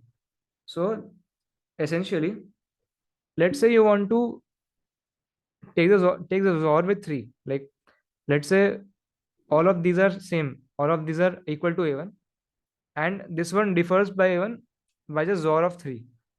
Like if you did A5 XOR 3, then it will become A1. Let's say this is the case.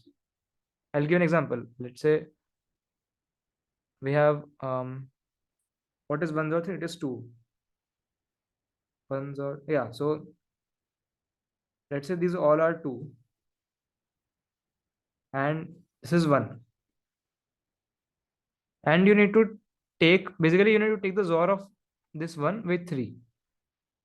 Since 1 XOR 3 is 2, right? So it will become equal to A1. So just tell me that how will I take XOR with 3 using these operations? The only option I can do is 1 XOR 2, like well, I can only apply XOR to this, like 1, 2, 3, and 4. Or I can start with this 1, 2, 3. Like, you get it, what I'm saying. So how will you just apply XOR to this number with 3? You need to apply XOR 3. So how will you apply?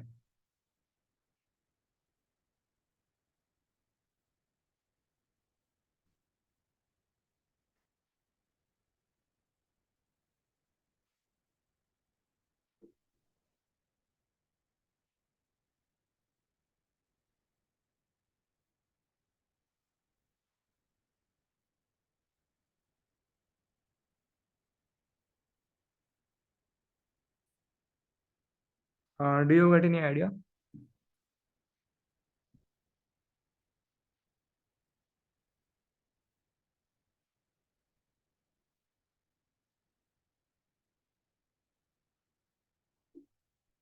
Okay, I'll just say it. So basically, what you can do is you can apply the operation here first. Let's say you apply the operation here. So essentially, what you did is that you applied this XOR with 1, this XOR with 2, and this XOR with 3. So now this has 3 XOR, but you want to undo this. Like here you have messed up, right? So you want to undo this. So again, you will apply on this subarray. So if you do that, it will become XOR with 1 and 2 again. So first of all, you apply on this subarray, and then you apply on this subarray. So essentially, this 3 is applied here. So what we can observe is we can apply any number. We can apply XOR of any number to any index with certain conditions, actually. Like basically, we can apply this XOR of any number to any index, provided that we have enough space to the left. Like let's say I tell you that apply XOR of 3 here. Where? Wait. I say that apply XOR of 3 here. Then you cannot do that because there is no space here. You can't do like 1, 2, and 3 and then 1, 2 because there is nothing, no element here, right? You cannot apply an operation from here.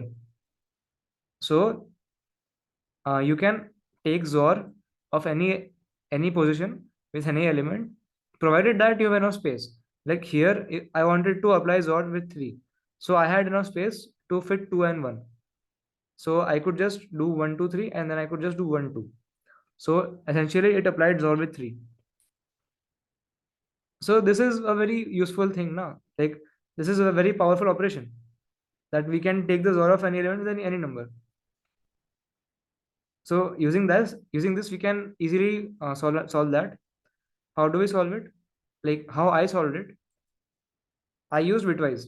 Like I solved the problem bitwise. Okay. So right now also I am only talking about a single array. Okay. So in a single array, A1, A2 up to A5. Let's say we have A2, A1, A2, A3, A4, and A5. So in this single array, let's say we want to make all equal to A1. So let's make them equal bitwise. Like basically, if let's say the 2 raised to power 2th bit, which is the 4th bit, I mean the bit corresponding to 4 is not equal.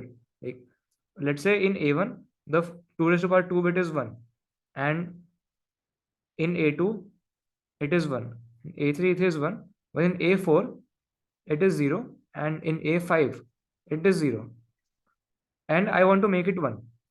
So what I'll just do is I'll take the XOR of A4 with 4 and A5 with 4, and I can do that. Why?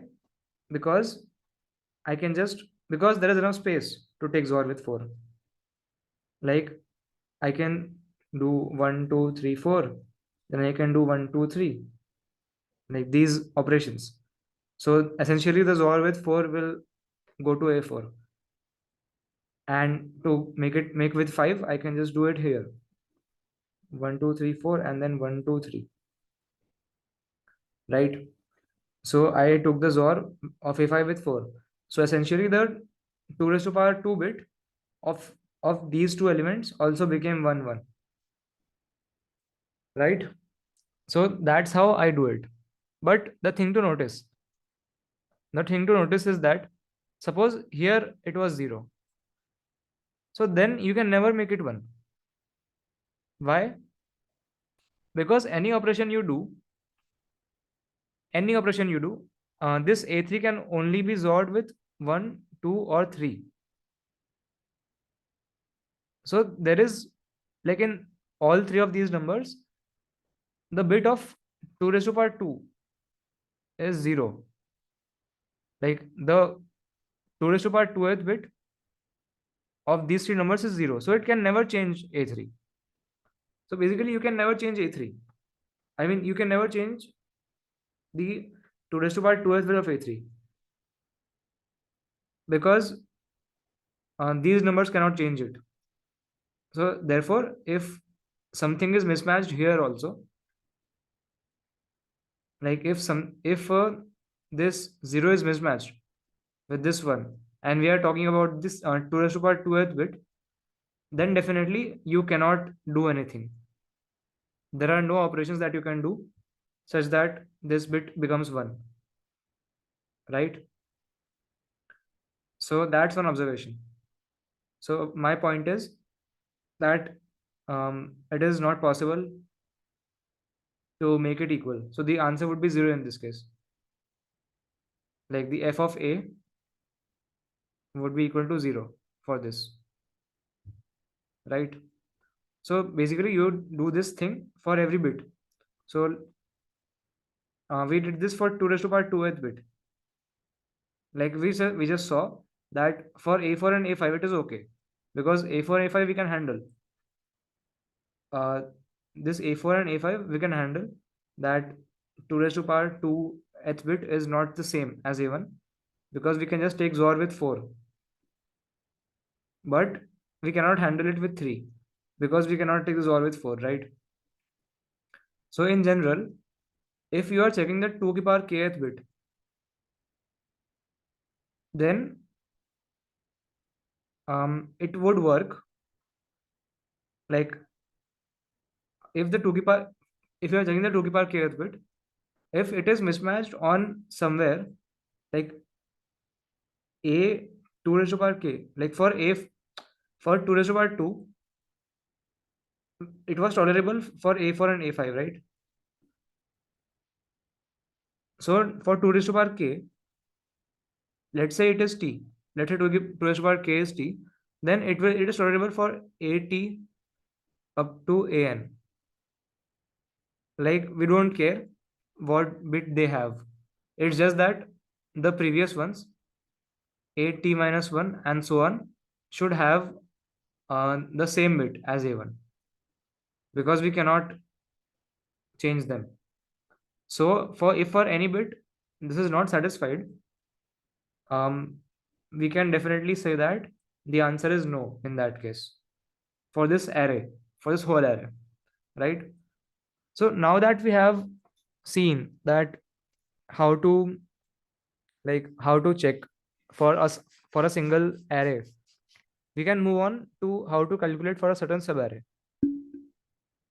Okay, so for a certain subarray, actually it is pretty simple now.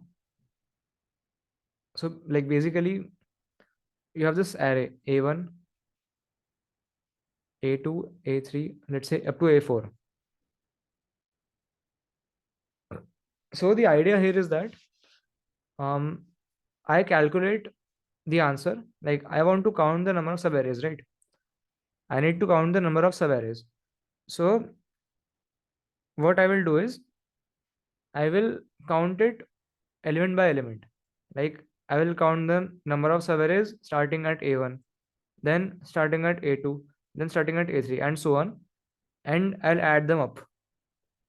All right. So I'll just do that.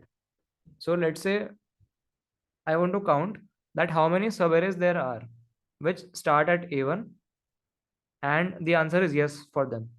Okay. So let's say I want to do that.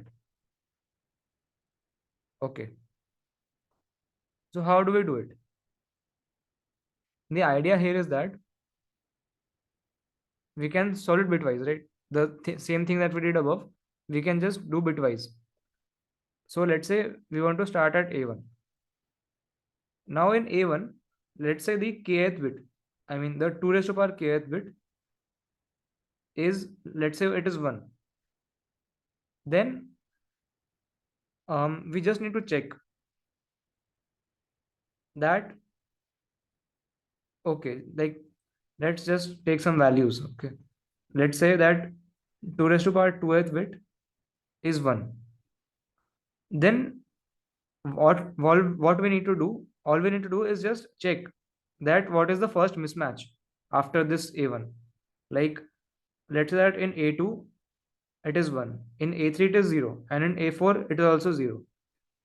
Then basically, um, this A3 is causing problems, and also we don't have enough space to fix this bit because it is 2 raised to power 2, so we need at least A4. Like, it should be at least A4 that we can fix. We cannot fix A3 for the 2 raised to power 2th bit. So if this A3 comes in our subarray, the answer will be no. So therefore the answer will be no for every subarray, that is A1 to A3. Like, the subarray A1 to A3, A1 to A4, A1 to A5, let's say, that all of them will be false. It will be true only for A1 comma A2 and only A1, right? I mean, starting at A1 I'm talking about. So starting at A1, it can only be true for A1 comma A2 and A1. Okay. But now let's say hypothetically that this A3 bit was 1. It was not 0, but it was 1. And this A4, A5 were 0. So in that case, the first 0 after this 1 came at A4 in case of 2 raised to power 2th bit. So um, what I'm saying is that this is fixable, right? This is fixable. So actually we can take the whole array.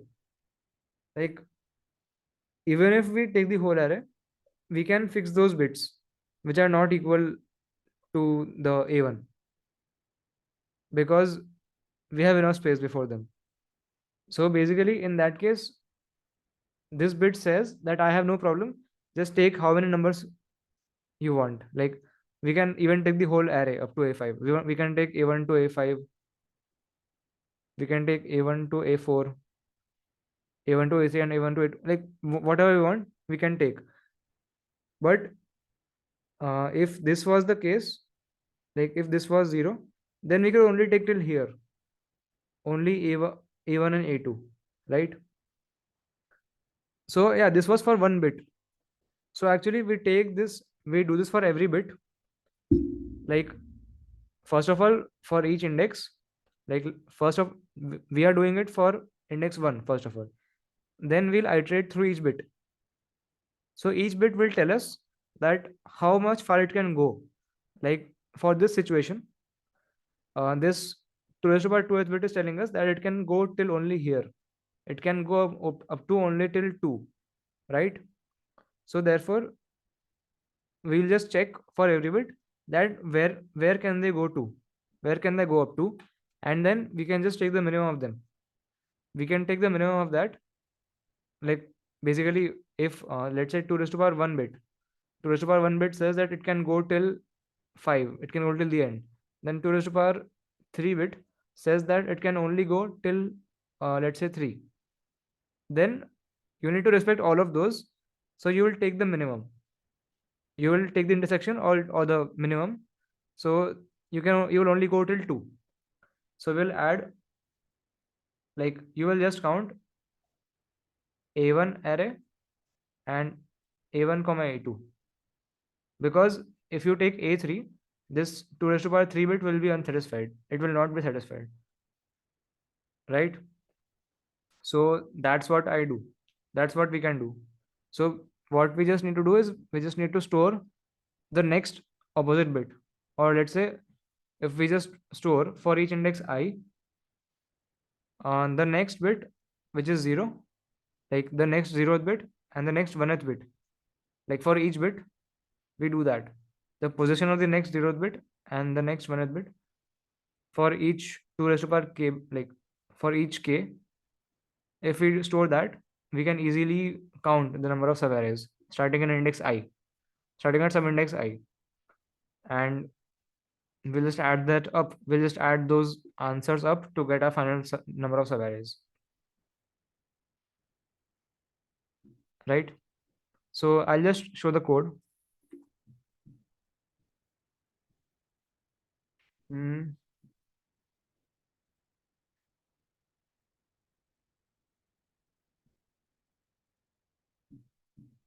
So yeah, we have this. I have this pos 0 and pos 1. Pos 0 means the next position which has a 0. Like for j comma I, let's say this is for j comma I,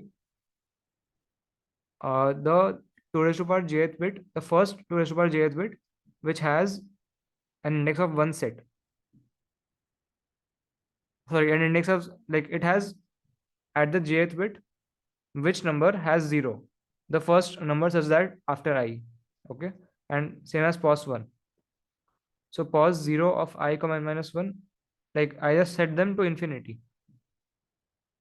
Because basically what I'm saying is that we have an array. Let's say we have A1, A2, A3. And I'm storing that in pos 0, in pos 0 of j comma, like, okay, this is 0 index, right? A0, A1, A2. So in pos 0 of j comma 2, what I'm storing is that which index has a 0 at its 2 raised to power jth positions, like which number after this 2. But there are no numbers after 2, right? So I just store infinity. The first number which has a 0 at the jth position is infinity after 2, that is. So I store infinity. And now I fill the rest of the elements for each bit. So for each bit, I iterate. I iterate from n minus 2 to 0. Okay. So if the jth bit of I mean AI plus 1 is set, then, like, if it is 1, then pos 1 of I would just be I plus 1, the next one. And the pos 0 would be the pos 0 of I plus 1, right? Basically, the answer for the I plus 1th, it would be the same as ith, because I plus 1th is not 0. And otherwise, pos 0 would be I plus 1 and pos 1 would be answer of I plus 1. Okay. And now this is the answer loop. I iterate through the indices, like the starting indices. Okay. Now this mi is just minimum variable. Initially it is n minus 1. N minus 1 means that we can take up to n minus 1. Now we iterate over the bits. And basically, we just check that what does this bit want. So at the jth bit, I check whether AI is set or not. Like if the jth bit of AI is 1, then we search for 0. What is the first 0 after this ith index? So this is the first 0 of the ith index. This is the position of that. So if it is less than I plus 2 raised to power j minus 1, that means that there is not enough space. So in that case, we need to respect that and we take the minimum. We respect that. And otherwise, if it is greater, then we have no problem because we can just change that using the operation. And same for the 0 case. Like if the AI bit is 0, the jth bit of AI is 0, then we search for the first one after the ith bit. And if that first one is less than I plus 2 raised to power j minus 1, which means that there is not enough space to toggle it. So we will take the minimum. And basically, we will add mi minus I plus 1, which means that, let's say, the same thing that this is A0, A1, A2, and A3. So let's say the bit 2 raised to power 0th bit, actually it won't, it will say that I can go till 3. Then let's say 2 raised to power 1th bit says that it can go till 2. Then 2 raised to power 2th bit says that it can go till only 3. Then 2 raised to power 3th bit says that it can go till 1. So in this case, the mi would be 1. And we can basically take A0, A1 or A1. Sorry, A0. If we start at 0, then we can take either two of these. So basically, there are two possible ending points. Either this is the ending point or this is the ending point. So in general, if I start at I and I can go up to mi, so there are mi minus I plus 1, number of ending points, and starting point is just I. So there are total mi minus I plus 1 subarrays which start at I. So I add that to my answer and then I just print the answer. Okay. So yeah, that was it, guys. That's it. I basically discussed all the problems that were done in Div 2. Okay. I hope you liked it, and please leave a comment if you have any feedback, and please fill the feedback form, whether it is positive or negative. It will help me improve. Okay, thanks everyone. Bye.